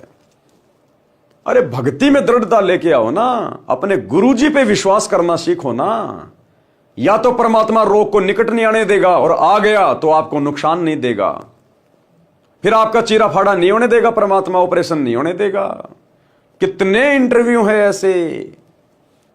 एक छोटा सा इंटरव्यू जिसमें परमात्मा बता रहे हैं कि आने वाले समय में ये जितने भी मीडिया चैनल हैं, टीवी चैनल हैं, अगर ये परमात्मा के सत्संग नहीं चलाएंगे तो धक्के से चलेंगे, धक्के से। इनके ना चाहते हुए भी हमारे सत्संगी चलेंगे इन टीवी चैनलों पर, ये चाहे कितना ही जोर लगा लेना, क्योंकि ये टेक्नोलॉजी परमात्मा ने दी है, इंसान की बस की बात नहीं है। परमात्मा ने जिस कार्य के लिए टेक्नोलॉजी दी है वही कार्य होगा आने वाले समय में। ये लगाएंगे समाचार की सीडी और चलेगी सत्संगों की सीडी, ये कितना ही जोर लगा लेना, कितना ही। तो ऐसे ही गुरुदेव भगवान एक सत्संग का जिक्र कर रहे हैं, महाराष्ट्र के 2-3 भगत सामने खड़े हैं और गुरुदेव कह रहे हैं कि इन भक्तों ने अपने घर पर परमात्मा का नित्य नियम करने के लिए सीडी के अंदर सीडी लगाई, जो डीवीडी जो प्लेयर आता है उसमें सीडी लगाई नित्य नियम के लिए। तो सीडी प्लेयर चलाई नहीं, सीडी अंदर गई नहीं, मुंह खुला हुआ है, और टीवी में नित्य नियम चालू हो गया, गुरुदेव का सत्संग चालू हो गया। और उससे पहले उस भगत को बहुत बड़ी प्रॉब्लम, उसके पेट फूल गया, इतना इतना गैस बढ़ गई, अफारा आ गया उसके पेट पे, और भगत ने दृढ़ निश्चय कर लिया कि मैं डॉक्टर से इलाज नहीं करवाऊंगा, मुझे ठीक करेंगे तो मेरे गुरुजी करेंगे। और उसी समय उनके घर पर वो चमत्कार हो गया, डीवीडी चल नहीं रही और सामने गुरुजी का सत्संग चल रहा है, नित्य नियम चल रहा है। और उसके बाद में भगत का पेट का अफरा भी ठीक हो गया, उसकी गैस भी ठीक हो गई।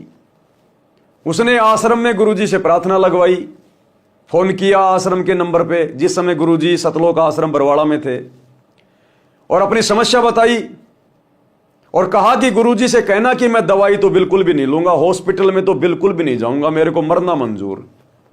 तो गुरुदेव के पास में प्रार्थना लगी, तो गुरुदेव ने जवाब दिया कि ठीक है भाई, अगर भगत का इतना दृढ़ विश्वास है तो परमात्मा कौन सा दूर है। फिर उसके बाद तुरंत वो घटना घट गई, डीवीडी प्लेयर बंद है, उनके हाथ में सीडी है और टीवी पे गुरुजी का सत्संग चल रहा है। तो उस भगत के दृढ़ विश्वास को देखकर गुरुदेव ने उस घर में जाके प्रकट होना पड़ा, उस टीवी के माध्यम से। वो चमत्कार, उन्होंने उसके फोटो वाटो खींचे, आश्रम में भेजे, गुरुजी को दिखाए कि गुरुजी ऐसा चमत्कार हुआ। लेकिन वो भगत समझ नहीं पाए कि यह चमत्कार क्यों हुआ। अब समझ में आएगा वो चमत्कार क्यों हुआ। क्योंकि जो इतनी दृढ़ आत्मा होती है, जो इतना दृढ़ भगत होता है, उस भगत का पेट फूल गया, भयंकर मरने जैसी हालत, लेकिन भगत ने दृढ़ निश्चय कर लिया कि मैं दवाई नहीं खाऊंगा, ठीक करेंगे तो मेरे गुरुजी करेंगे, मर जाऊंगा कोई दिक्कत नहीं। और आश्रम में प्रार्थना लगा दी। उधर से गुरुजी का जवाब आया कि ठीक है भाई, जब भगत को इतना विश्वास है तो भगवान कोई मरने देता है क्या? भगवान कौन सा दूर है? ठीक है बेटा, परमात्मा दया करेंगे। उसके तुरंत बाद उन्होंने गुरुजी का सत्संग सुनने के लिए टीवी ऑन करना चाहा, डीवीडी प्लेयर में सीडी लगानी चाहिए, तो सीडी बंद है, डीवीडी उनके हाथ में, और टीवी में गुरुजी सत्संग करने आ गए। उन्होंने फोटो वाटो खींचे, वीडियोग्राफर बुलवाया, तो परमात्मा उस भगत की दृढ़ता को देखकर उसके रोग को ठीक करने के लिए, उसको विश्वास दिलाने के लिए परमात्मा उस टीवी में प्रकट हो गए। तो फिर गुरुदेव ने बताया कि आने वाले समय में परमात्मा इसी प्रकार से चमत्कार करेगा। ये टीवी चैनल वाले अगर हमारे सत्संग नहीं चलाएंगे तो धक्के से चलेंगे, जबरदस्ती चलेंगे, ये रोक नहीं पाएंगे, मजबूरन फिर इनको चलाने पड़ेंगे। तो एक छोटा सा सत्संग जो हमारे विश्वास को बढ़ाएगा, सुनिए। डीवीडी प्लेयर ये उसकी तरह लैपटॉप की तरह होता है, आजकल ये नया चल पड़ा ये, और इसमें सीडी नहीं थी, सीडी निकाल रखी थी। सुबह का नित्यनेम ये इन्होंने निकाल रखी थी, चलानी थी। जैसे सुबह का नित्यनेम करके वो निकाल दी जाती है, फिर रमैणी की लगाते हैं, फिर श्यामना आरती की लगाते हैं। आरती की रख रखी थी, तो सुबह लाइट आई नहीं, आरती वाली निकाल दी, नित्यनेम लगाना था, लाइट नहीं थी इनके पास, जैसा इन्होंने मुझे बताया। और काम लग गया अपने अपने पे, लाइट आनी नहीं, फिर देखो कब क्या होगा। इतने में अपने आप लाइट से इसका कनेक्शन भी काट रखा था, इसका इस सीडी प्लेयर का लाइट में नहीं लगा रखा था कि लाइट है ही नहीं, जो फायदा क्या। थोड़ी सी देर में अपने आप नित्यनेम शुरू हो गया। बोलो बाप बताएंगे कैसे हुआ? मैं पे लेके हुआ था और थोड़ी देर के बाद में सर पे तो 3 दिन से मेरा बहुत एकदम तकलीफ देने को चल रहा था। ये कह रहा है कि मेरे पेट में तकलीफ थी कई दिन से। 3 दिन से और अफारा आया हुआ था, पेट में फूला हुआ था, पेट तंग हो रहा था यो घना। हाँ, बहुत तंग, और ऐसा थोड़ा भी चला है ना तो भी ऐसा हिला भी तो भी बहुत दुखता था। तो मैं ऐसे ही एक औरत ने बताया कि भाई आपके पास में पैसा ना हो तो हम आपको पैसा देंगे, आप दवा खाने जाओ। तो हमने बताया कि भाई हम 3 दिन तक तो नहीं जाने वाले, क्योंकि हमारे को ये गुरुजी की वजह से नहीं जाते आते हैं दवा खाने में, हम आप ऑटोमेटिक खुद ही अच्छा हो जाएगा। तो बोले नहीं, बोले पैसा ले लो, बोले। तो उसने 200 रुपये दिया तो हम रख लिया, हमारे पास में तो पैसा था ही, लेकिन हमारे को दवा खाना नहीं जाने का था। अभी सीढ़ी चालू होने की वजह से फिर हम क्या कि इधर फोन लगा दिए गुरुजी के पास में। अभी गुरुजी के पास में फोन लगाने के बाद में इधर से ऐसा बताया गया कि आपको ऐसा हो रहा है तो कोई सामने वीडियो वाला कभी हो तो उसको बुला के लाओ और उससे 2 कॉपी खिंचवा लो। हम वीडियो वाले के पास में जाके उसको ला के 2 कॉपी खिंचवाए। तो वीडियो वाला आते समय हमें ये बता रहा है कि आपका कोई जादू टोना तो नहीं, बोले जादू टोना नहीं है, ये गुरुजी है, अभी हम नए किए। तो बोलिए किधर के गुरुजी? तो हमने बताया उनको कि हरियाणा के गुरुजी है, हम उधर जाते। अभी हमारा एक बच्चा है वो भी पहले से उधर है, तो उसका भी वैसा ही था, वो भी ठीक हो गया। इसीलिए हम नहीं जाने वाले थे दवाखाने में, हमारे को गारंटी था कि अभी परमात्मा हमारे को ठीक कर देंगे। इसी वजह से हम ऐसे ही लेटे रहे। तो उसके बाद में वो हमसे ऐसा अरे तेरी बात करने के लिए हम उसको बोला कि देखो अभी हमारा मोबाइल तो चालू है और उधर से गुरुजी बात कर रहे, आप लगे तो उनसे बात करो। तो उसके हाथ में आप मोबाइल देने से पहले ही वो कैसेट भी बंद हो गया और सब कुछ बंद हो गया। फिर मैं इसको समझा के बाद में बताया कि अभी तुम्हारे को क्या बोलना है तो बोलो। तुम कॉपी खिंचवाने के बाद पहले ही अगर से पूछते तो अगर ये बंद हो जाता हम आपको कुछ कह नहीं पाते, बोलो क्या बोलने का है। तो परमात्मा को पाने का तरीका ऐसा है, आप श्रद्धा निष्ठा अगर से भाव से परमात्मा का ध्यान रखोगे तो हर भक्त के सामने परमात्मा हर समय खड़े होते हैं, लेकिन आपको परमात्मा का जो है रूप पहचान नहीं जा पा सकते। अभी परमात्मा आपके पास में हर टाइम आके जा सकते हैं, यह भी हमारे को गारंटी हुआ है। बोलो सतगुरु। किसी के ऊपर भरोसा ये नहीं रखने का हमारा ये होता नहीं है, लेकिन आप परमात्मा को अगर से पहचान सको तो हर इंसान ऐसा ही होगा और इसको कभी ये दिक्कतें आने वाली नहीं है और इसकी हर मुसीबतें हर समय परमात्मा दूर करते रहेंगे, यह हमें गारंटी हुआ है। बोलो सतगुरुदेव सत साहिब। इसका कहने का भाव ये है, इसके पेट में तकलीफ थी, कई दिन से चल रहा था और औषधि ये नहीं लेना चाहता था कि वे गुरुजी ठीक करेंगे। इन्हें फ़ोन किया था, अब भक्तों से यहाँ संपर्क हुआ तो पूछ लेते हैं भी ऐसे ऐसे उनको तकलीफ़ है कि वो कह रहा है दवाई तो मैं लूँगा नहीं, गुरुजी ना ब्योंत है गो दवाई लेने का। तो हम कह देते हैं भाई विश्वास रख भगवान पर, जब इतना विश्वास है तो प्रभु कौन सा दूर है।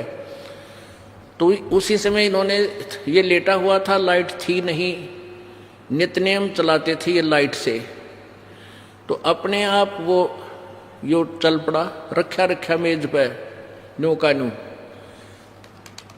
ऐसे ऐसे था ये, अपने आप चल पड़ा। तो ये भाग कर वहां से, ये जहां रह रहे हैं वहां से काफी दूर, कितनी दूर था वो कैमरे वाला, कम से कम आधा किलोमीटर दूर गए। उस कैमरे वाले को बुला के लाए कि तुम फोटो खींचो।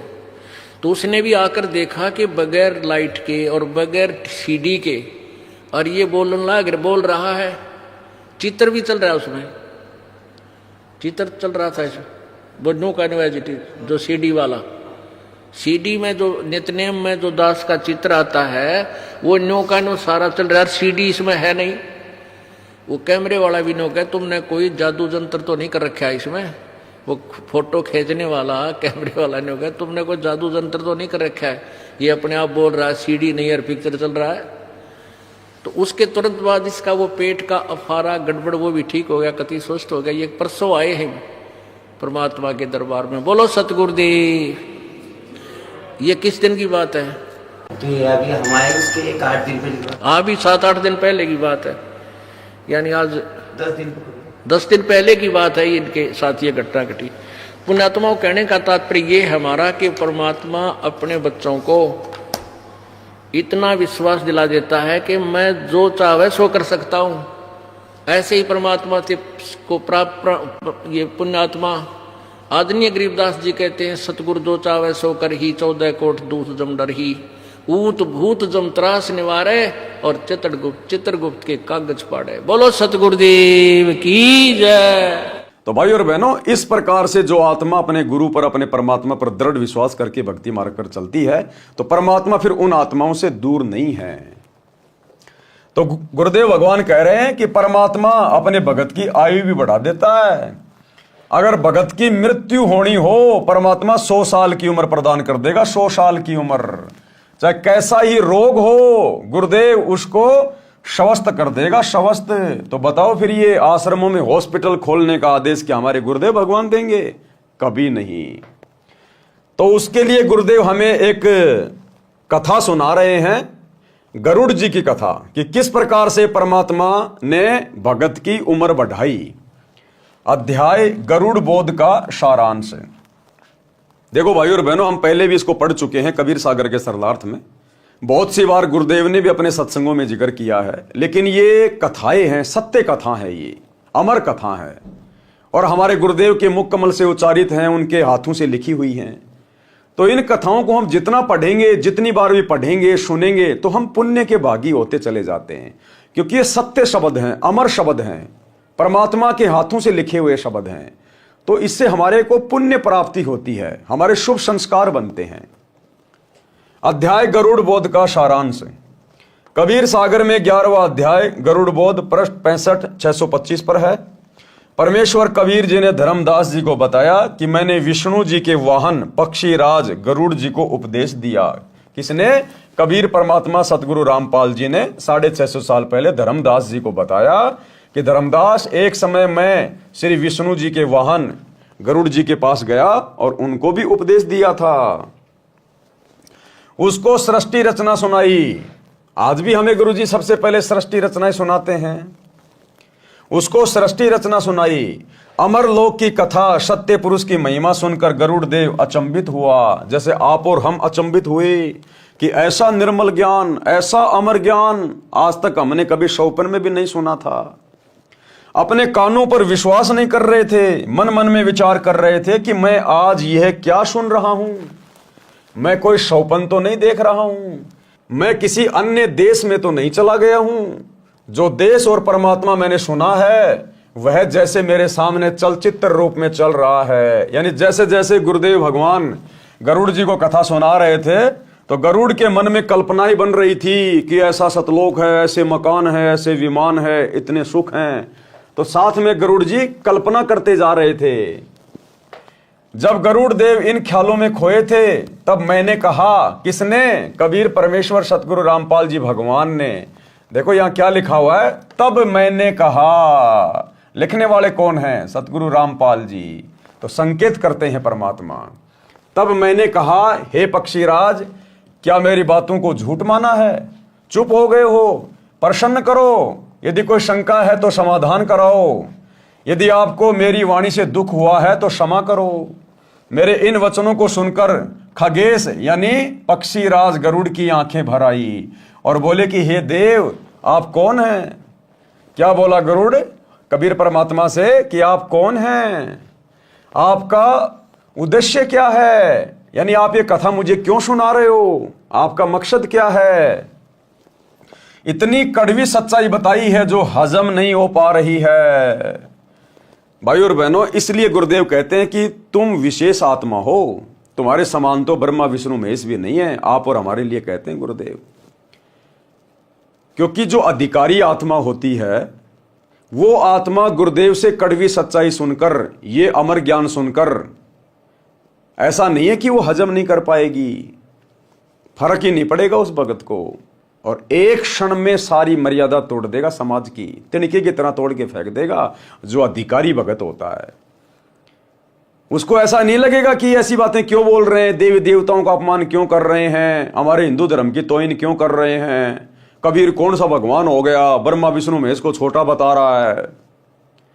इस प्रकार के सवाल जवाब वही आत्मा करेगी, उसी के मन में ये उठक पटक आती है जो आत्मा पिछले संस्कारों से कमजोर होती है। अन्यथा गुरुदेव ने बताया, ज्ञानकार गाम का तो चमका सा होता है। जो परमात्मा की युगों युगों से भक्ति करती हुई आ रही आत्मा होती है ना, जो पूर्णतः मोक्ष के अधिकारी होती है, वो आत्मा ज्यादा सवाल जवाब नहीं करती। वो तो उन सत्संगों को सुनकर ऐसा समझेगी कि जैसे मैंने पहले सुन रखा है, आज किसी ने मेरी धूल हटा दी है, वो जाड़ा हटा दिया है। जो अज्ञान का जाड़ा, अज्ञान की धूल मेरे दिमाग में पड़ी हुई थी, उसको तो तुरंत स्वीकार हो जाएगा कि जो संत जी कह रहे हैं बिल्कुल सत्य है। कोई सवाल जवाब नहीं, कोई मन में दोष नहीं, तुरंत नाम दीक्षा लेगा और अपनी भक्ति करेगा। लेकिन गरुड़ जी को थोड़ा सा अटपटा लगा कि इतनी कड़वी सच्चाई बताई है जो हजम नहीं हो पा रही है। जो आपने अमरलोक में अमर परमेश्वर बताया है, यदि ये सत्य है तो हमें धोखे में रखा गया है। यदि ये बात असत्य है तो आप निंदा के पात्र हैं, अपराधी हैं। यदि सत्य है तो गरुड़ आपका दास खास है, और यदि ये बात सत्य है तो ये गरुड़ विष्णु का वाहन आज ही आपका दास बनने को तैयार है। परमेश्वर कबीर जी ने धर्मदास जी को बताया कि मैंने कहा, हे गरुड़ देव, जो शंका आपको हुई है ये स्वाभाविक है, परंतु आपने संयम से काम लिया, ये आपकी मानता है। गुरुदेव ने कहा कि आपने इस सृष्टि रचना को, मेरे ज्ञान को आपने ध्यान से सुना, ये आपकी महानता है। क्योंकि सतगुरु रामपाल जी परमेश्वर जी का सत्य ज्ञान, तत्व ज्ञान समझने के लिए धैर्य की आवश्यकता पड़ती है। तो कहते हैं वो आत्मा महान होती है जो पहले पूरी बात को सुनती है, पूरी कथा को सुनती है, पूरी सृष्टि रचना को जो सुन लेगा, कहते हैं वो महान आत्मा है। सुनेगा तभी तो समझ में आएगा। परंतु आपने संयम से काम लिया, ये आपकी महानता है। परंतु मैं जो आपको अमर पुरुष तथा सत्य लोक की जानकारी दे रहा हूं वह परम सत्य है। अब जिस समय गरुड़ जी के पास में कबीर परमात्मा गए तो ये नहीं कहा कि मैं ही अमर पुरुष हूं, मैं ही सत्य पुरुष हूं। गरुड़ सुनता भी नहीं, क्योंकि सबके दिमाग में यही बैठा हुआ कि परमात्मा तो निराकार है, परमात्मा किसी के सामने थोड़ी आता है, दिखाई थोड़ी देता है। तो हर बार ये कबीर भगवान सतगुरु रामपाल जी इसी विधि का प्रयोग करते हैं, अपने आप को छुपाते हैं, केवल अपने आप को एक गुरु साबित करते हैं, और अमर पुरुष कह के, सत्य पुरुष कह के, कबीर भगवान कह के अपने से अन्य को परमात्मा बताते हैं ताकि आत्माएं ज्ञान को सुने। तो जिस प्रकार से आज गुरु जी अपने आप को छुपा के कि मैं तो कबीर जी का दास हूं, कबीर जी का भेजा हुआ प्रतिनिधि हूं, कबीर जी तो परमात्मा है, आज भी गुरुदेव उसी विधि का प्रयोग कर रहे हैं। क्योंकि 21 ब्रह्मांड में चाहे कोई गरुड़ देव हो, चाहे ब्रह्मा विष्णु महेश हो, चाहे पृथ्वी का प्राणी हो, सब के सब जीव हैं, सबकी जीव बुद्धि है। ये कड़वी सच्चाई इतनी आसानी से जीव स्वीकार नहीं करता। इसलिए गुरुदेव अपने आप को परमात्मा से अन्य बताकर और ये ज्ञान हम तक पहुंचाते हैं। परंतु आपने संयम से काम लिया, ये आपकी महानता है। परंतु मैं जो आपको अमर पुरुष तथा सत्यलोक की जानकारी दे रहा हूं वह परम सत्य है। मेरा नाम कबीर है, मैं उसी अमरलोक का निवासी हूं। ये नहीं कहा कि मैं भगवान हूं, मैं परमात्मा हूं। क्या कहा? मेरा नाम कबीर है और मैं उसी अमरलोक का निवासी हूं, कि मैं उसी अमरलोक में, उस अमर पुरुष के लोक में रहने वाला हूं। मैं वहीं से चल के आया हूं। जैसे 650 साल पहले भी तो यही कहा करते थे कि मेरा नाम कबीर है और मेरे को सत्य पुरुष ने भेजा है। तो गरुड़ को भी तो यही कहा कि मेरा नाम कबीर है और मैं उसी सतलोक से चल के आया हूं, मैं वहीं का निवासी हूं। ये नहीं कहा कि मैं ही हूं परमात्मा, वो तो आगे जाके बताएंगे गरुड़ को। मेरा नाम कबीर है, मैं उसी अमरलोक का निवासी हूं। आपको काल ब्रह्म ने भ्रमित कर रखा है, यह ज्ञान ब्रह्मा विष्णु तथा शिव जी को भी नहीं है। आप विचार करो गरुड़ जी, जीव का जन्म होता है, आनंद से रहने लगता है, परिवार विस्तार होता है, उसके पालन पोषण में सांसारिक परंपराओं का निर्वाह करते करते वृद्ध हो जाता है। जिस परिवार को देख देख कर अपने को धन्य मानता है, उसी परिवार को त्याग कर संसार छोड़कर मजबूरन जाना पड़ता है। स्वयं भी रो रहा है, अंतिम श्वास गिन रहा है, परिवार भी दुखी है। ये क्या रीति है? क्या ये उचित है? गरुड़ देव बोले, हे कबीर देव, ये तो संसार का विधान है। जन्मा है तो मरना भी है। परमेश्वर जी ने कहा कि क्या कोई मरना चाहता है? क्या कोई बूढ़ा होना पसंद करता है? गरुड़ देव का उत्तर था, नहीं। परमेश्वर कबीर जी ने कहा कि यदि ऐसा हो कि न तो वृद्ध अवस्था हो और ना मृत्यु हो तो कैसा लगे? गरुड़ देव जी ने कहा कि कहना ही क्या, ऐसा हो जाए तो आनंद हो जाए। परंतु ये तो ख्वाबी ख्याल है, यानी शौपन जैसी बातें हैं। हे धर्मदास, मैंने कहा कि वेदों तथा पुराणों को आप क्या मानते हो, सत्य या असत्य? गरुड़ देव जी ने कहा, परम सत्य। तो फिर क्या कहा गुरुदेव भगवान ने उस गरुड़ देव को समझाने के लिए कि भाई तेरे पुराणों में लिखा है। देवी पुराण के 3रे स्कंद में स्वयं विष्णु जी ने कहा है कि हे माता, तुम शुद्ध स्वरूपा हो, ये सारा संसार तुम्ही से उद्भासित हो रहा है। मैं ब्रह्मा तथा शंकर आपकी कृपा से विद्यमान है। हमारा तो आविर्भाव यानी जन्म तथा तिरोभाव यानी मृत्यु हुआ करता है। यानी श्री विष्णु जी स्वयं अपनी माता दुर्गा के सामने, देवी पुराण में स्पष्ट लिखा हुआ है, स्वीकार कर रहा है कि हम तीनों देवता तो जन्मते और मरते हैं और हम तो आपके अधीन होकर अपना कार्य कर रहे हैं, हम पूर्ण परमात्मा नहीं हैं। परमेश्वर कबीर जी के मुख कमल से ऐसे पुख्ता प्रमाण, सटीक प्रमाण सुनकर गरुड़ देव चरणों में गिर गए, अपने भाग्य को सराहा और कहा कि जो देव सृष्टि की रचना ब्रह्मा विष्णु महेश तथा दुर्गा देव तथा निरंजन तक की उत्पत्ति जानता है, वह ही रचनहार परमेश्वर है। देखो, गरुड़ जी पहचान गए परमात्मा को एक ही नजर में, एक ही नजर में पहचान गए गुरुदेव भगवान को। और क्या कहा गरुड़ जी ने कि जो देव ये सृष्टि रचना जानता हो, ब्रह्मा विष्णु महेश की जन्म और मरण बता दे, कहते हैं वो तो खुद सृष्टि का रचनहार ही हो सकता है। तो एक बार में सृष्टि रचना सुनकर, थोड़े बहुत प्रमाण परमात्मा के मुख से सुनकर, और गरुड़ भी पहचान गया तुरंत, वो पक्षी भी पहचान गया, आप और हम तो इंसान हैं, इंसान सर्वश्रेष्ठ योनि है ये।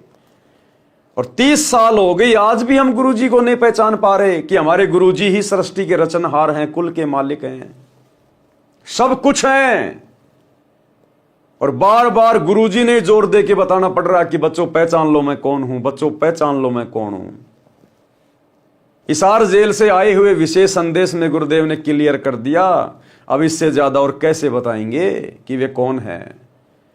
गुरुदेव ने कहा कि उत्तर दक्षिण पूर्व पश्चिम क्यों फिरदा दाने दाने नू, सर्व कला सतगुरु साहिब की हरि आए हरियाणे नू। कि भाई वो परमात्मा गरीबदास जी के समय आए और आज तुम्हारे सामने प्रत्यक्ष प्रकट है, पहचान सको तो पहचान लो। सुनिए छोटा सा सत्संग।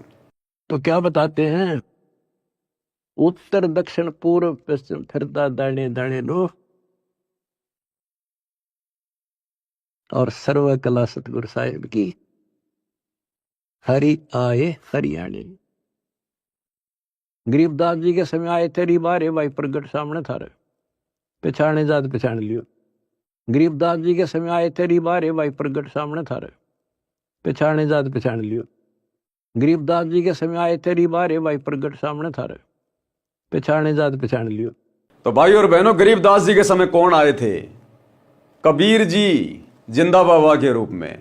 और गुरुदेव कह रहे हैं कि वो ही आज तुम्हारे सामने प्रकट है, पहचान सको तो पहचान लो। तो आज हमारे सामने कौन प्रकट है? सतगुरु रामपाल जी प्रकट हैं।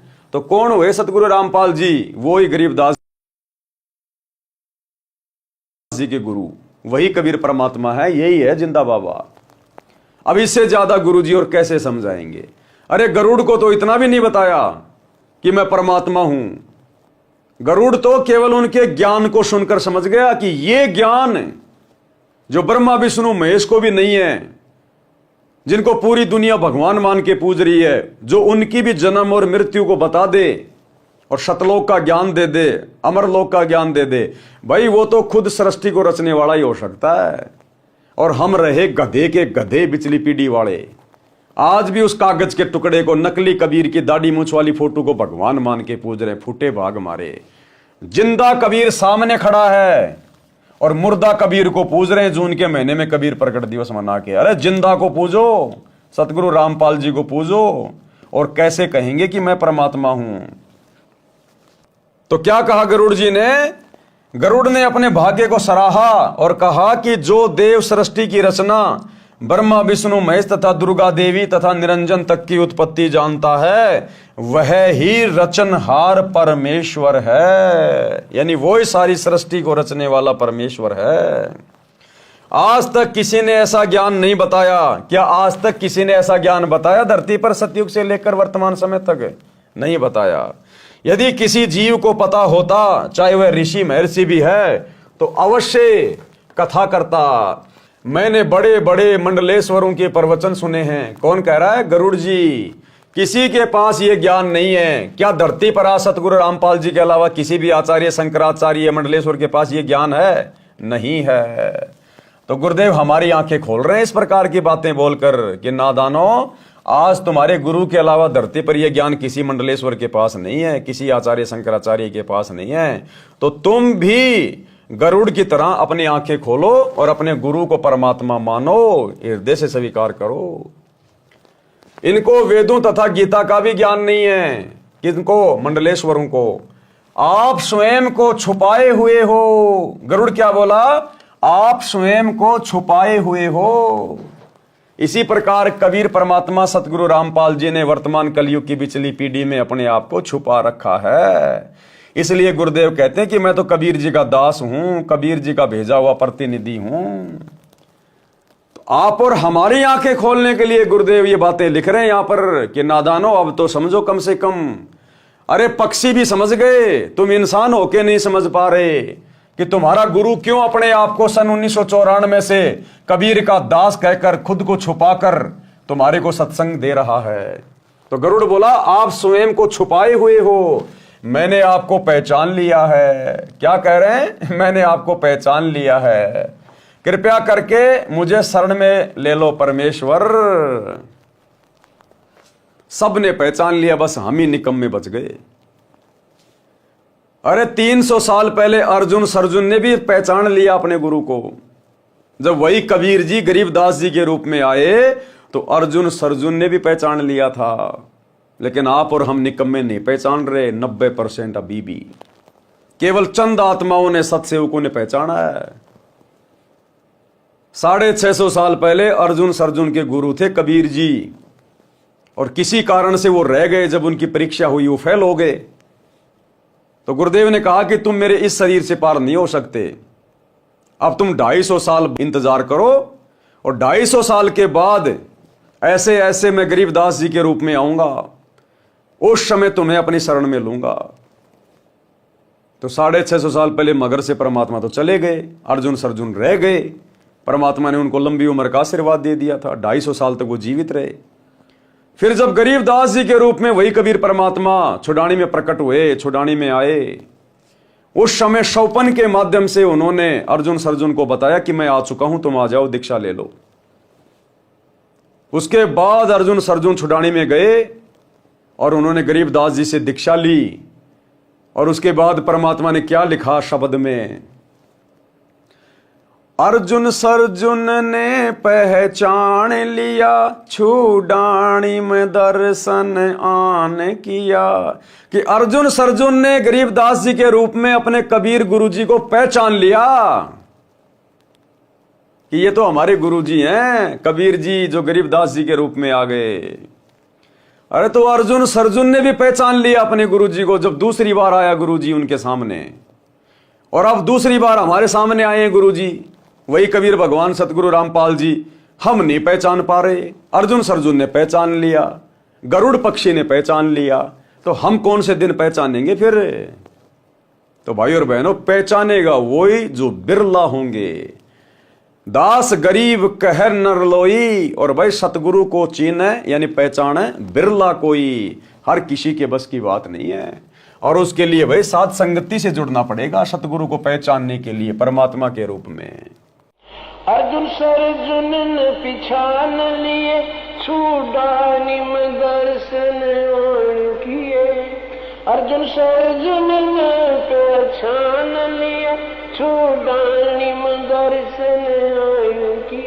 ए रानी नंदन हमने जान लिए, बल राम पिता जनाया है, भक्ति की भिक्षा दे मीद कटोरा लाया है। सत कबीर दवारे तेरे पैक दास भिखारी आया।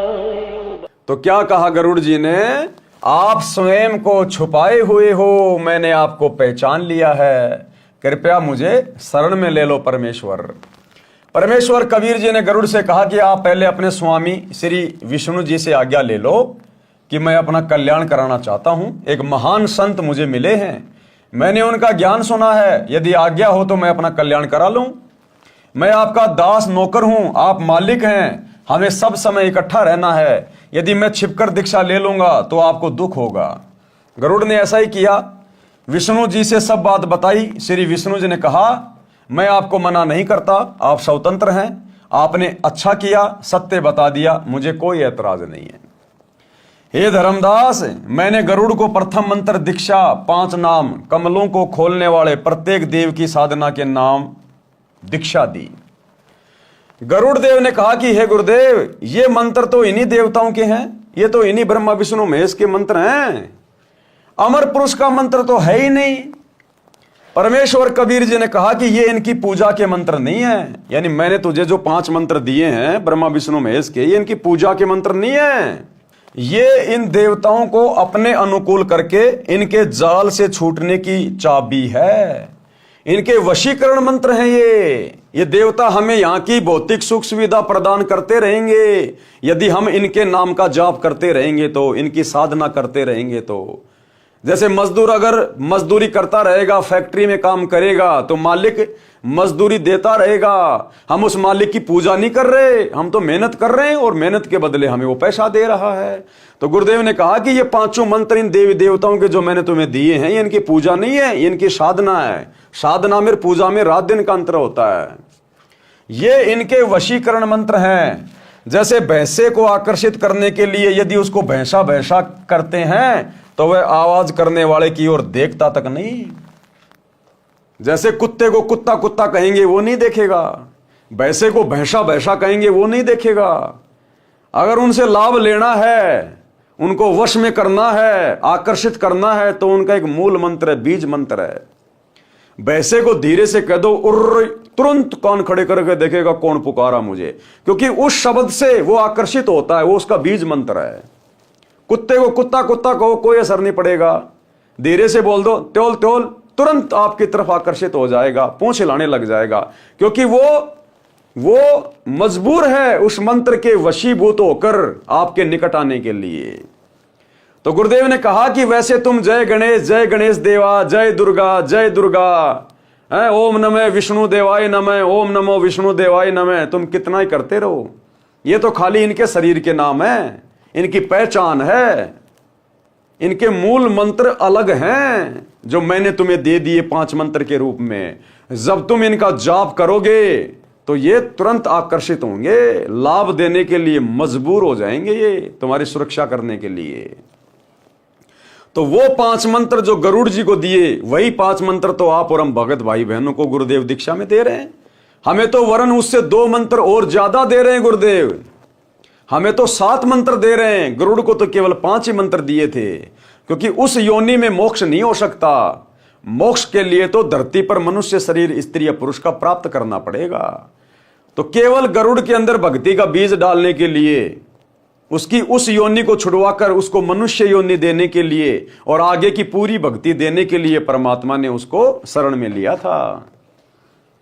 तो क्या कहा गुरुदेव ने, जैसे भैंसे को आकर्षित करने के लिए यदि उसको भैंसा भैंसा कहते हैं तो वह आवाज करने वाले की ओर देखता तक नहीं।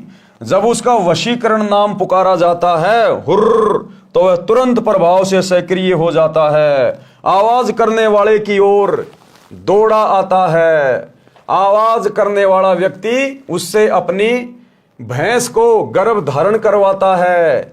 इसी प्रकार आप यदि श्री विष्णु जी के अन्य किसी नाम का जाप करते रहे, वे ध्यान नहीं देंगे। जैसे लोगों ने किताबें बना रखी है, विष्णु सहस्त्रनामा, विष्णु के 1000 नाम, लोग रटते रहते हैं उसके 1000 नाम, कुछ नहीं होगा। 0/0, समय खराब, श्वासें खराब, व्यर्थ में थूक बिलो रहे हो। वैसे को वैसा वैसा करते रहो, जोटा जोटा करते रहो, मोटा मोटा करते रहो, काला काला करते रहो, नहीं देखेगा। उसका वशीकरण मंत्र जाप करो, धीरे से तुरंत कान खड़े करेगा।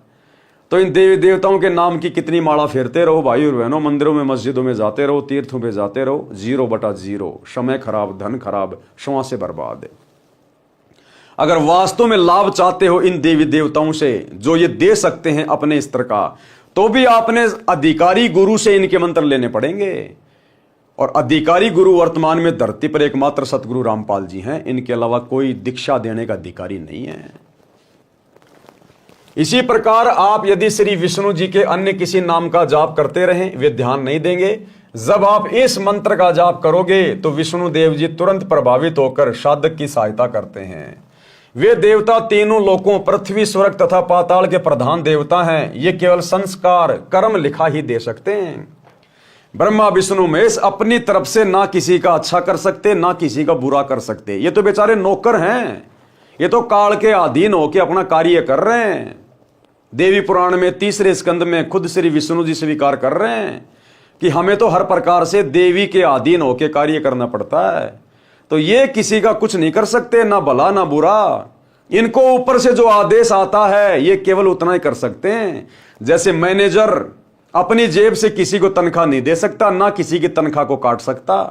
मालिक ने ऊपर से जितनी तनख्वाह बना के दे दी मजदूरों की, उसका काम केवल बांटने का है। तो ये तो एज ए मैनेजर हैं ब्रह्मा विष्णु महेश। परमात्मा जिसके भाग्य में जो लिख देता है, केवल ये अपनी ड्यूटी अदा करते हैं, इससे ज्यादा इनके हाथ में कुछ नहीं है। ये केवल संस्कार कर्म लिखा ही दे सकते हैं। इस मंत्र के जाप से हमारे पुण्य अधिक तथा भक्ति धन अधिक संग्रहित हो जाता है। उसके प्रतिफल में ये देवता भगत की सहायता करते हैं। इस प्रकार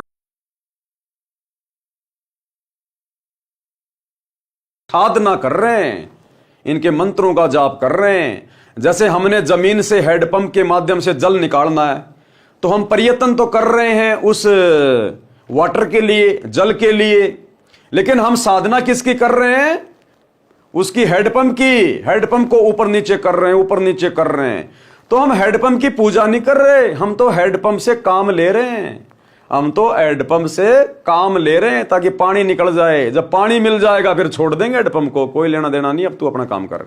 जब दोबारा जरूरत होगी तब आएंगे हम तेरे पास।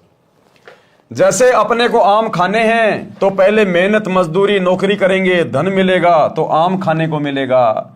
नौकरी पूजा नहीं होती, उस समय हमारा पूज्य आम होता है।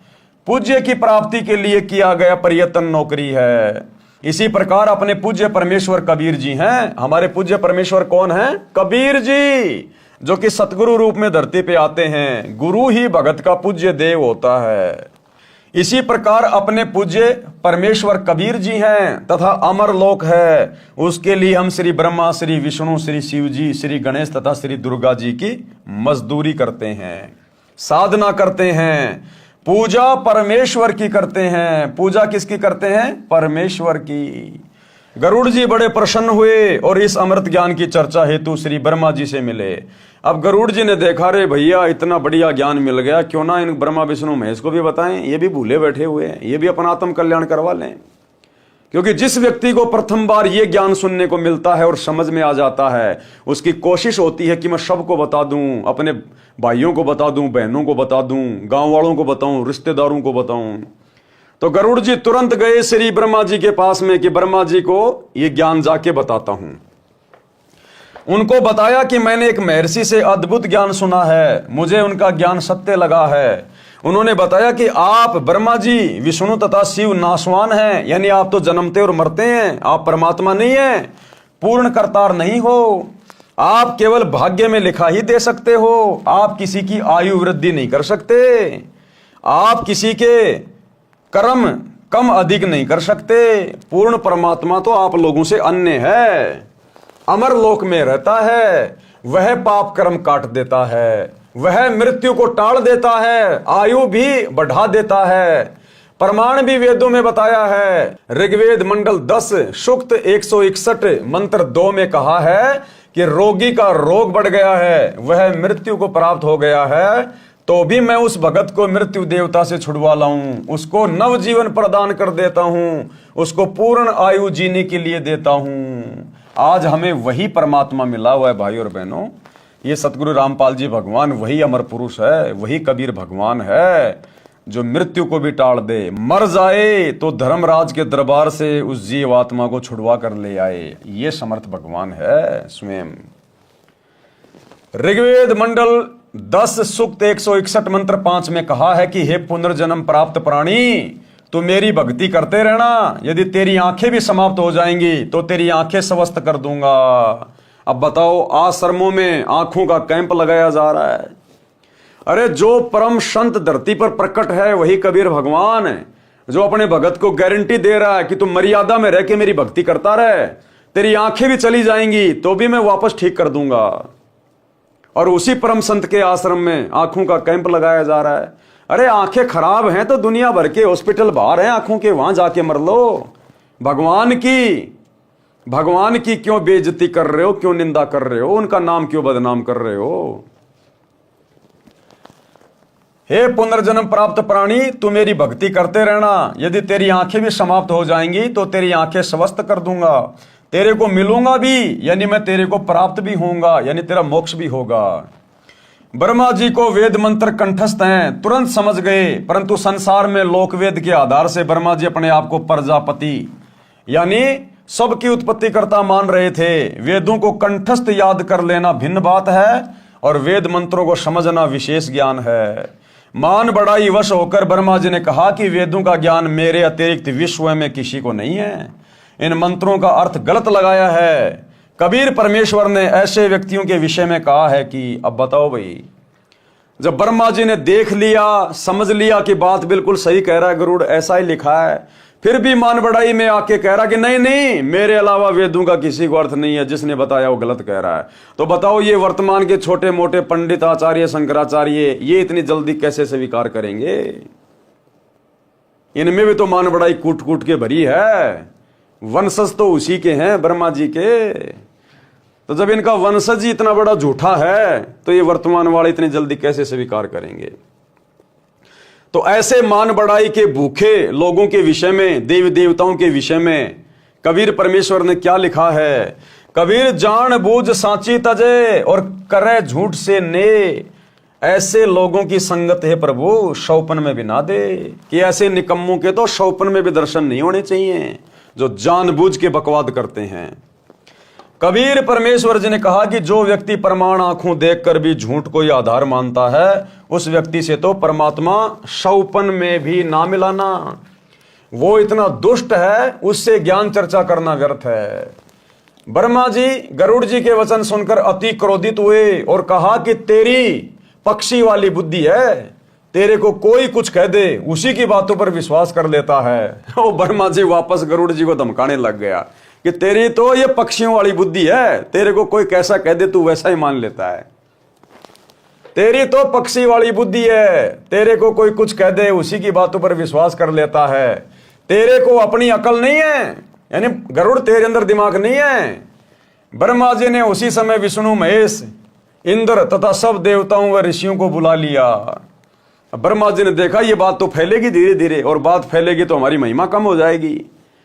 तो आनन फानन में सभी देवी देवताओं को बुला लिया, मीटिंग शुरू कर ली तुरंत।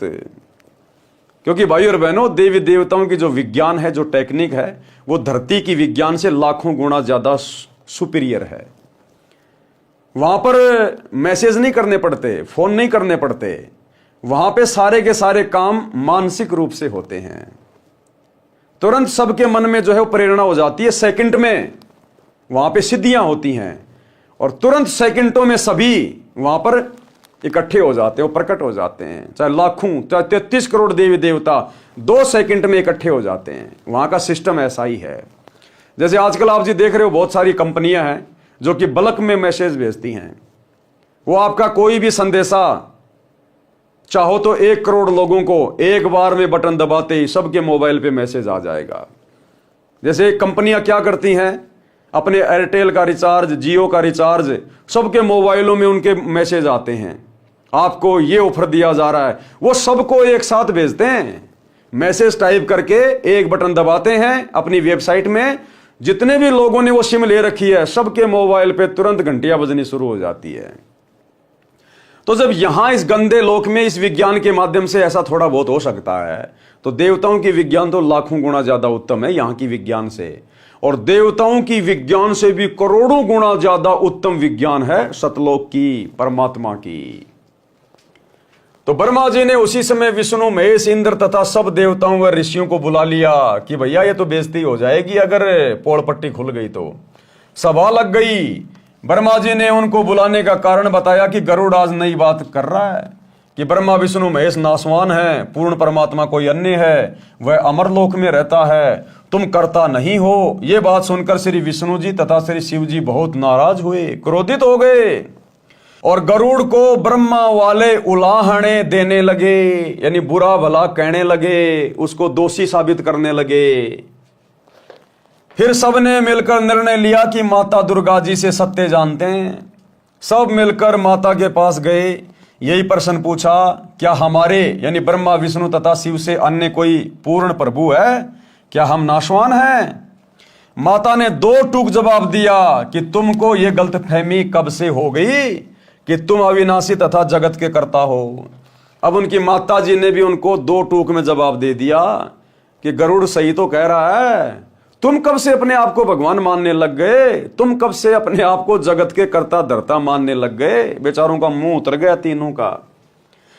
यदि ऐसा है तो तुम मेरे भी बाप हुए। अब दुर्गा ने कहा, यदि तुम ही संसार की उत्पत्ति करता हो तो मैं तुम्हारी मां भी संसार में रहती हूं, फिर तो मेरे बाप भी तुम हुए, फिर मुझ दुर्गा के बाप भी तुम ही हुए, मेरे को भी तुम ही ने पैदा किया होगा। फिर तो अगर तुम ही संसार के अगर कर्ता धरता हो तो फिर तो तुम्हारी मां भी इसी संसार में रहती है दुर्गा, फिर तो दुर्गा को भी तुमने पैदा किया होगा। अब इससे ज्यादा फिर वो क्या बोलते? मां से बड़े तो नहीं है ना, तो तुमसे बड़ी तो तुम्हारी मां हो गई जिससे तुम्हारा जन्म हुआ, और वो कह रहे हैं कि हम ही हैं सारी सृष्टि के रचनहार, कर्ता धर्ता। तो बेचारों का मुंह छोटा सा हो गया तीनों देवताओं का, क्या जवाब दें अब? तो क्या कहा दुर्गा ने? माता ने 2 टूक जवाब दिया कि तुमको यह गलतफहमी अर्थात भ्रम कब से हो गया कि तुम अविनाशी तथा जगत के कर्ता हो। यदि ऐसा है तो तुम मेरे भी कर्ता यानी बाप हुए, जबकि तुम्हारा जन्म मेरी कोख से हुआ है। वास्तव में परमेश्वर अन्य है, वही अविनाशी है, वही सबका करता है, वही अविनाशी है। अविनाशी कौन है? एक ही है सृष्टि में अविनाशी, जिसने सबको उत्पन्न किया, कबीर परमात्मा सतगुरु रामपाल जी। और रोज हम संध्या आरती में अपने गुरु जी को अविनाशी कहते हैं। अवगुण किए घनेरे फिर भी भले बुरे हम थारे, दास को जान के निपट नादान और मोहे बख्श दियो अविनाशी। हम रोज गुरु जी को अविनाशी कहते हैं, लेकिन विचार नहीं करते कि अविनाशी तो सृष्टि में केवल एक ही है, कबीर। तो फिर हमारे गुरु जी कौन हुए जिनको हम रोजाना अविनाशी कह के संबोधित कर रहे हैं, उनकी महिमा कर रहे हैं? स्वयं कबीर जी। वही अविनाशी है, वही सबका करता है। ये बात सुनकर सभा भंग हो गई, सब चले गए, परंतु ब्रह्मा विष्णु शिव जी के गले में यह सत्य नहीं उतर पा रहा था। उन्होंने गरुड़ को बुलाया, गरुड़ ने आकर प्रणाम किया, आदेश पाकर बैठ गया। तीनों देवताओं ने कहा, हे पक्षीराज, अब ठंडे हो गए कुछ तीनों देवता, आपको कैसे विश्वास हो कि हम जगत के कर्ता हैं? कि गरुड़ बोल, ले ले हमारी परीक्षा, बता तेरे को कैसे विश्वास दिलाएं कि हम तीनों ही जगत के कर्ता हैं, जगत के धर्ता हैं। मतलब झुकने को तैयार नहीं। मान बड़ाई इतना भयंकर रोग है।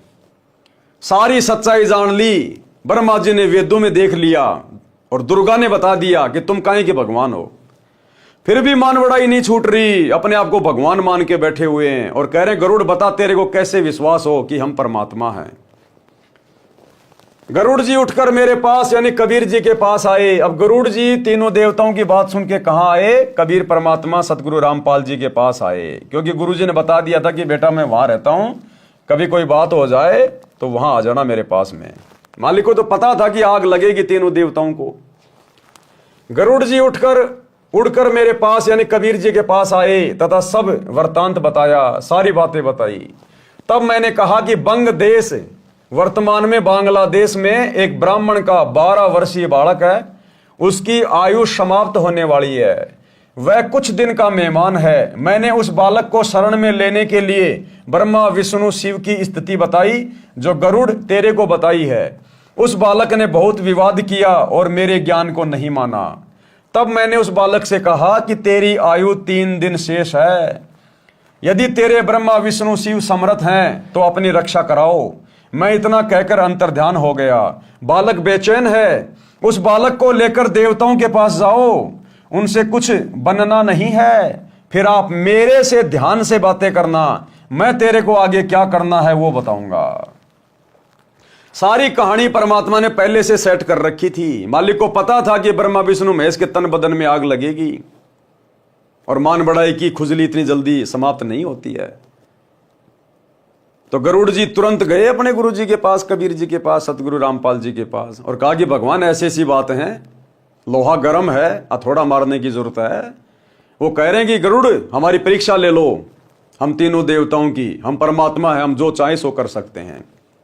उससे पहले परमात्मा ने सारा खेल सेट करके रखा था कि भाई गरुड़, मैं बांग्लादेश में गया था, उस समय उसका नाम था बंग देश, कि मैं बांग्लादेश में गया था और वहां एक ब्राह्मण का 12 साल का लड़का है और मैंने उसको बता दिया कि बेटा 3 दिन बाद तेरी उम्र शेष नहीं है, तुम मरेगा। लेकिन वो कह रहा था नहीं नहीं, मैं तो ब्रह्मा विष्णु महेश की भक्ति करता हूं, वो भगवान है, परमात्मा है, मेरी आयु बढ़ा देंगे, मुझे नहीं मरने देंगे। तो अब तू उस लड़के के पास जा, वो लड़का बेचैन हो रहा है, मैंने कह दिया कि तू नहीं जिएगा 3 दिन बाद, तेरे ब्रह्मा विष्णु महेश कुछ नहीं कर पाएंगे। तो वो लड़का बेचैन है, अब तू जा उस लड़के को लेके ब्रह्मा विष्णु महेश के पास जा और बोल कि ये तो तुम्हारा भगत है, इसकी आयु बढ़ा दो, इसकी आयु 3 दिन की है, इसके बाद आयु नहीं है। अगर तुम भगवान हो ब्रह्मा विष्णु महेश तो अपने भगत की तो आयु बढ़ा दो, अगर तुम आयु बढ़ा दोगे तो मैं तो तुम्हारी भक्ति कर लूंगा। तो गरुड़ गया उस लड़के को लेकर, उसके पिता को लेकर ब्रह्मा विष्णु महेश के पास। मैं तेरे को आगे क्या करना है वो बताऊंगा। गरुड़ जी उस बालक को लेकर ब्रह्मा विष्णु शिव के पास गए। गरुड़ ने बालक को समझाया कि आप उन देवताओं से कहना कि हम आपके भगत हैं, मेरे दादा परदादा पिता और मैंने सदा आपकी पूजा की है, मेरे जीवन के 2 दिन शेष हैं, मेरी आयु भी क्या है, हे देव कृपया मेरी आयु वृद्धि कर दो।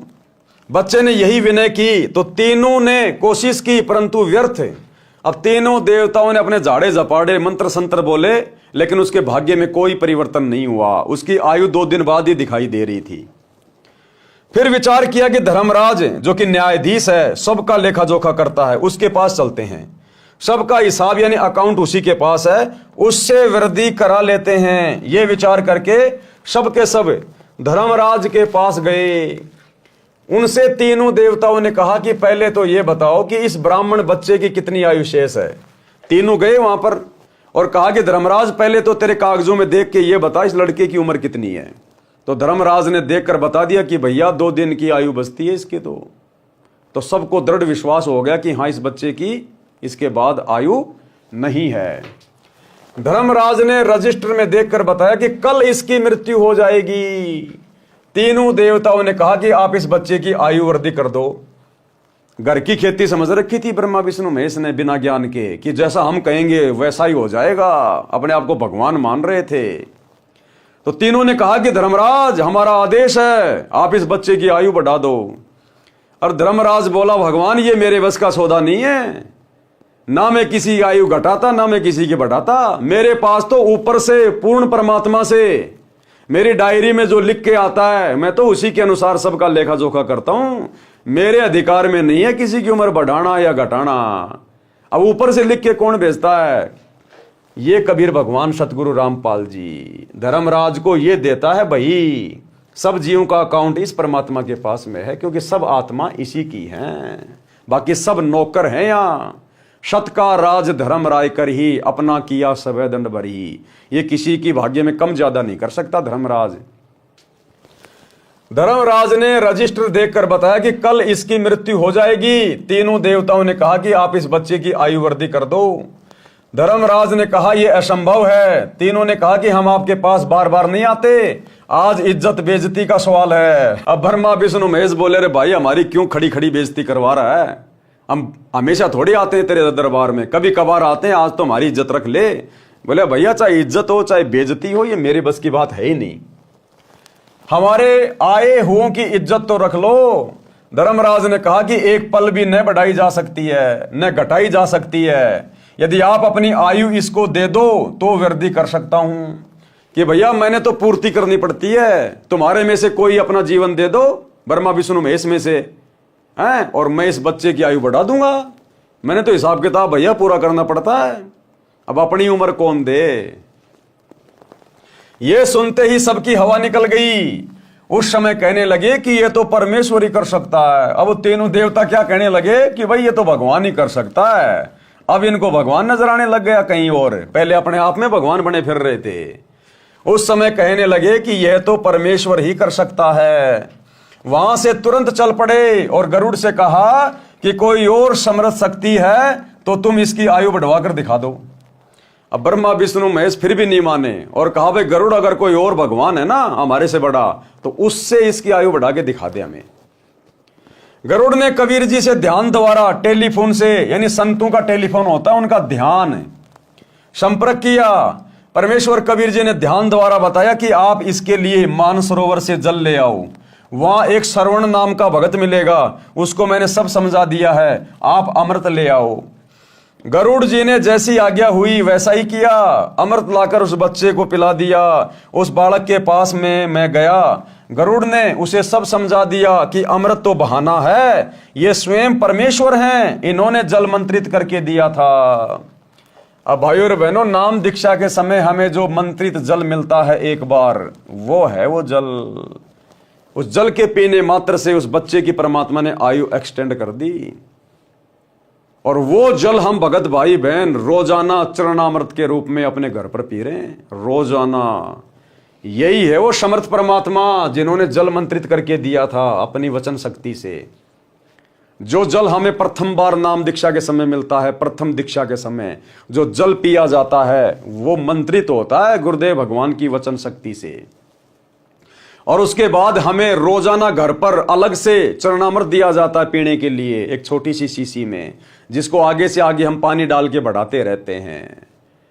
तो भाइयों और बहनों, वो अमृत का जल उस मानसरोवर से भी ज्यादा पाक और पवित्र पावरफुल जल, अमृत जल, गुरुजी का चरणामृत आप और हम आत्माओं को रोजाना पीने को मिल रहा है।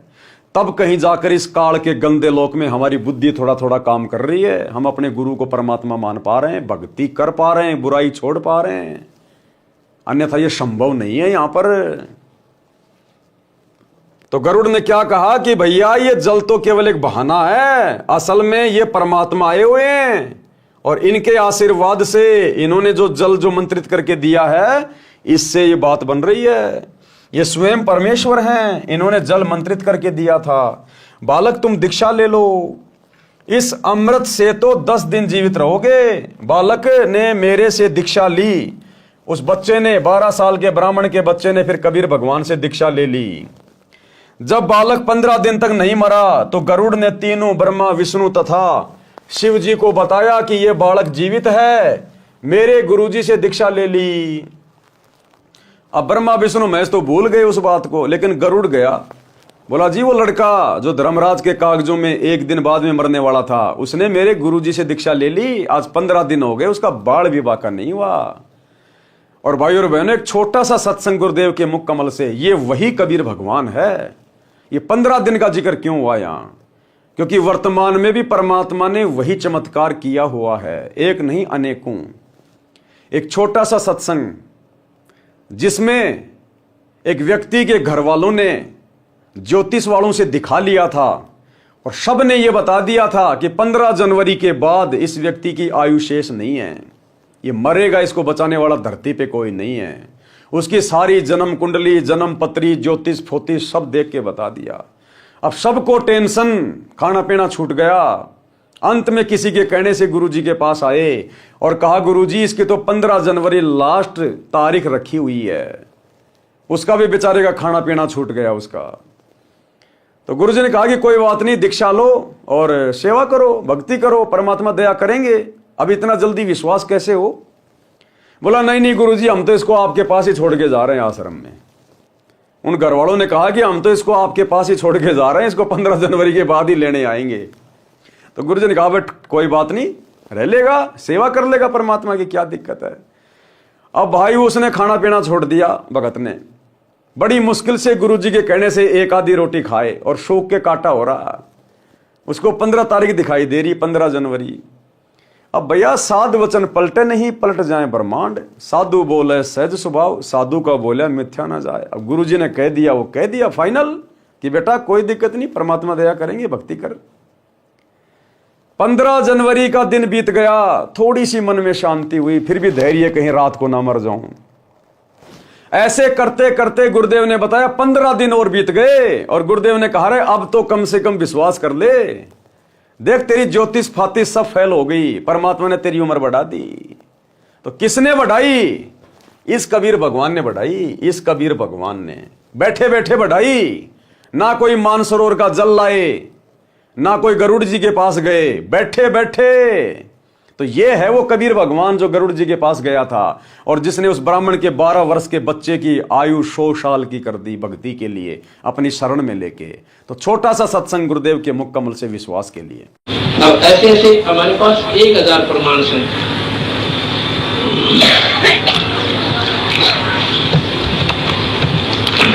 ये भगत जी मिस्त्री राज है।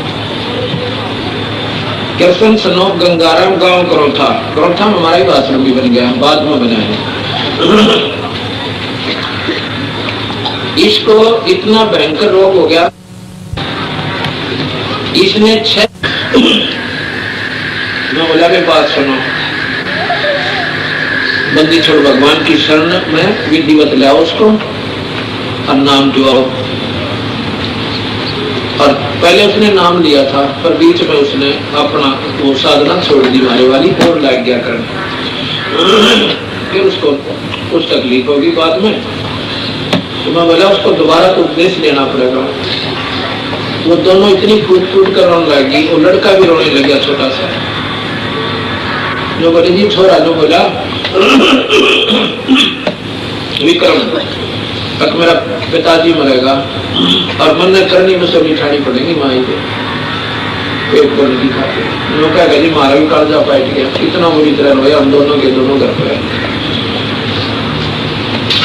मैं बोला भी उसको लाओ यहाँ पे और अपना दिल रखने खातिर मैंने उनको भाई 7 कामना अपने कबीर भगवान के आधार पर दी कि वे चिंता न करें, ये नहीं मरेगा।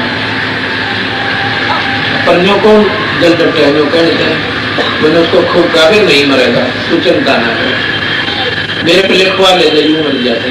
मैंने यहाँ तक कह दिया पर कोई ना बेटा मेरा जो बोली जी हम आपके साथ छोड़ना कि 15 जनवरी 1999 3 हाथ रेखाएं देखने वालों ने दर्दी के 15 जनवरी के बाद ऐसा जीवन नहीं है। अब हम उन आधे खड़े हैं गला पक्का माने, उसने जो कह दिया फाइनल है, और तीनों ने कह दिया, एक ने भी कोई ना, फिर गुंजाइश भी नहीं रहती, बात भी सच्ची से। पर कबीर साहब के अंदर वो शक्ति है, कर्म की रेख न बदल दे, जब आत्मा तो इसके तरनाम रो आदमी पड़े करे, लल्लो पत्तो करनी है कि कोई ना सुने। अब वो तो था उनका, उसने नाम दोबारा लिया, बोले जी आप इसमें साक्षर आए, ये 3 जनवरी की बात से, तो बोले 15 जनवरी लास्ट लिख रखी है, ये सेवा कर देगा आपके पास, कहा जा भाई देखी जाएगी। उसने नाम दे दिया, हमारे साथ रहने लगे। जब आ गई 14 जनवरी, रोटी खानी छोड़ दी, खावत पहले हम इसी था बेचारा, इतनी बुरी पीड़ा है यहाँ पर गले में और सारे शरीर में कापड़ लगना। 14 जनवरी जब आई, रोटी खानी छोड़ दी, मैं बोला भाई किसने खाना खा लिया? अब जी खा लिया, मतलब ऐसे बोला। वो तो जिसका सत्संग चल रहा था उन्होंने बोला जी भोजन नहीं खा, भगत जी ने का उठ का आया थाली पर, और बाद जिसका दिन कर रखा मरने का, किसी रोटी खाई नहीं। बात भी सच्ची है, देखो जिसका ना बीता वो तो कुछ भी कह दो, पर जिसकी लसुन आंसू होगी नहीं कहानी, पसीने आ जाएंगे। मैं बोला भाई तो मेरे कह दी आधी रोटी खा ले। मुश्किल से उसने 15 मिनट बाद टूक अंदर गया, बोला सेब खा ले, बोला जी मना अच्छी नहीं लाएगी। अच्छा भाई 15 जनवरी आ गई, चाह भी नहीं पिया। 15 जनवरी आ गई, उस दिन हम वही थे, मध्य का दिन था, वह 15 भी पूरी होगी, मतलब फिर 16 भी पूरी होगी, 17 भी चली गई, 18 तारीख ने बोला जी भी नहीं मरता मैं, नो करके मैं क्यों ही लिखे होता है, बोला जी बस ये भी नहीं मरता। 15 तारीख थी मेरी, एक उसने देख लिया, दूसरी 15 जाली जनवरी की, आश्रम में काम करे, नो कानून जीवन सर, कोई तकलीफ नहीं। उसके बाद कौन सतगुरुदेव ये सेवा करते हैं, फोटो उतर है इसका, आत्मा की सूट ले रहा है, क्रियाकरण ले रहा है, ये वहां क्रोध आश्रम में सेवा कर रहा है, बोल सतगुरुदेव। तो इस प्रकार ये पूर्ण परमात्मा है, अनंत कोटि ब्रह्मांड के भगवान से। तो भाई और बहनों, हमने निसंशय अपने गुरु जी को परमात्मा मान के भक्ति पे दृढ़ हो जाना चाहिए। मेरे गुरुजी से दीक्षा ले ली है, गरुड़ ने कहा कि वो बच्चा मरा नहीं, 15 दिन हो गए मेरे गुरुजी से दीक्षा ले ली है। उन्होंने उस बच्चे को पूर्ण आयु जीने का आशीर्वाद दे दिया। ब्रह्मा विष्णु महेश तीनों फिर धर्मराज के पास गए। अब तीनों देवता फिर धर्मराज के पास गए कि तू तो कह रहा था कि ये कल मरेगा, इसके कागजों में लिखा हुआ है, इसको तो आज जो है 15 दिन हो गए। अब धर्मराज ने देखा भाई बात तो सही है, 15 दिन हो गए, जबकि कागजों में तो 1 दिन का लिखा हुआ था। फिर से कागज देखे तो कहा भैया ये तो किसी ऊपर वाले के हाथ में, ये तो कोई परम शक्ति के हाथ में है भाई। अब इसमें 100 साल की आयु लिखी हुई है। धर्मराज ने कहा इसमें तो 100 साल की आयु लिखी हुई है, उस दिन तो 1 दिन की थी। तो कहा भैया ये तो परम शक्ति के हाथ में, हमारे हाथ में कुछ नहीं है। धर्मराज के कागजों में चेंज कर दी भगवान ने उम्र, सतगुरु रामपाल जी ने। इसलिए कहते हैं जम जोरा जहां से डरे, मिटे कर्म के लेख। उस बच्चे के कर्मों के लेख में उसकी मृत्यु थी। उस भगत के कर्मों के लेख में 15 जनवरी के बाद उसकी मृत्यु थी। लेकिन इस परमात्मा ने वो लेख मिटा दिया, नया लेख लिख दिया। ये कलम इस परमात्मा के हाथ में है, सतगुरु रामपाल जी के। तो कहते हैं जम जोरा जहां से डरे, मिटे कर्म के लेख, और अदली असल कबीर है, ये कुल का सतगुरु एक, इनके हाथ में है। हम ऐसी समर्थ शक्ति के हाथ में हैं। साथ में गरुड़ भी गया। तीनों देवताओं ने धर्मराज से पूछा कि यह बालक कैसे जीवित है, उसको मर जाना चाहिए था। धर्मराज ने उसका खाता देखा तो उसकी आयु लंबी लिखी थी। धर्मराज ने कहा कि यह ऊपर से होता है। धर्मराज ने क्या कहा कि भैया ये तो ऊपर से होता है, मेरे हाथ में कुछ नहीं है, जैसा जिसका लिखा होता है मैं तो वैसा ही देता हूं। ये तो कोई और शक्ति है, कोई परम शक्ति है, वो लिख के देता हमें। धर्मराज ने कहा कि ये ऊपर से लिखा होता है, ये तो कभी कभी होता है, उस परमेश्वर की लीला को कौन जान सकता है। नामा और रैदास रसीला, कोई न जाने सतगुरु की लीला। कहते हैं ये ऐसा ऐसा चमत्कार तो कभी कभी होता है, कभी कभी जब उस परमात्मा ने अद्भुत लीला करनी होती है, तभी मेरे कागजों में हेरा फेरी होती है। तो तो आज तो कलयुग की पिछली पीढ़ी में परमात्मा ने लाखों के कागजों में हेरा फेरी कर रखी है, लाखों भक्तों की आयु बढ़ा रखी है। और ऐसे समर्थ परमात्मा के नाम पर सतलोक आश्रम धनाना में गुरुदेव के परिवार वाले ये लोग हॉस्पिटल बना रहे हैं, हॉस्पिटल खोल रहे हैं। वो हॉस्पिटल उम्र बढ़ाएगी क्या? उम्र बढ़ाने वाला ये है, इनको खुश करो भक्ति करके, मर्यादा में रह के, ये ड्रामेबाजी करके, राजनीति करके, स्टेडियम बना के, गुंडों की सीबीआई जांच, जाटों का आरक्षण, जाटों की धर्मशाला, दुनिया भर का पाखंड, राजनेताओं की रैलियां, चाहे हॉस्पिटल क्या, हॉस्पिटल का बाप बना लो। ये परमात्मा राजा नहीं करेगा तो दुर्गति से मौत है, दुर्गति से। तीनों देवताओं को आश्रय हुआ, परंतु मान बढ़ाई के कारण प्रत्यक्ष देखकर भी सत्य को नहीं माना, अपना अहम यानी अहंकार भाव नहीं त्यागा। गरुड़ को विश्वास अटल हो गया और गरुड़ को विश्वास पक्का हो गया, लेकिन ब्रह्मा विष्णु महेश ने फिर भी सच्चाई को स्वीकार नहीं किया। कबीर राज तजना सहज है, सहज नारी का ने, और भाई मान बढ़ाई ईर्ष्या दुर्लभ तजना ये। अध्यात्म ज्ञान के अभाव के कारण मानव को कुछ असाध्य बुराई घेर लेती है, जैसे मान बढ़ाई, ईर्ष्या। मान बढ़ाई का अर्थ है पद या धन के अहंकार के कारण सम्मानित व्यक्ति। ये दोनों सम्मान के कारण बड़प्पन यानी मान बढ़ाई तथा ईर्ष्या ऐसी बुराई है, इनके अभिमान में अंधा होकर इन्हें नहीं छोड़ता। राज त्याग सकता है, स्त्री का त्याग कर सकता है, परंतु इन दोनों को त्यागना कठिन है, और ये त्यागे बिना ये परमात्मा नहीं मिल सकता, मोक्ष नहीं हो सकता। मान बढ़ाई और राग द्वेष ईर्ष्या को त्यागे बिना। इस गरुड़ बोध के अंत में वासुकी नाग कन्या वाला प्रकरण गलत तरीके से लिखा हुआ है, यानी कबीर सागर में जो गरुड़ बोध लिखा हुआ है उसके बारे में गुरुदेव बता रहे हैं कि नकली कबीर पंथियों ने इस गरुड़ बोध में जो वासुकी नाग कन्या की जो कथा लिखी है वो सरासर गलत लिखी हुई है। इसमें गरुड़ को गुरुपद चित्रार्थ कर रखा है, वह ऐसा नहीं है। जो भी किया परमेश्वर कबीर जी ने किया। अब पढ़ें कुछ अमृतवाणी गरुड़ बोध से। अब जो कथा हमें गुरुदेव भगवान ने लिख कर दी है पूरी की पूरी गरुड़ जी की, अब इस कथा को गुरुदेव ने कुछ अमृतवाणियों में जो है लिखा है। इन अमृतवाणियों को पढ़ने मात्र से भी हम बहुत सारे पुण्य के भागी बनते हैं, भक्ति धन हमारे पास जमा होता है, हमारी आत्मा रिचार्ज होती है, क्योंकि ये कबीर परमेश्वर के मुख कमल से उच्चारित हैं। कौन कबीर परमेश्वर? सतगुरु रामपाल जी, और इन्हीं के कर कमल से लिखी हुई हैं, इसलिए सोने पे सुहागा, डबल डबल लाभ। तो भाई और बहनों, आज की वीडियो में हम केवल यहीं तक लेंगे। कल रात्रि 8 बजे हम इन वाणियों को पढ़ेंगे, उसके बाद फिर आगे की वीडियो में और आगे बढ़ेंगे। तब तक गुरुदेव भगवान हम सबको आज्ञा दें, इजाजत दें, सद्बुद्धि दें, आशीर्वाद दें। बंदी छोड़ सतगुरु रामपाल जी भगवान की जय हो।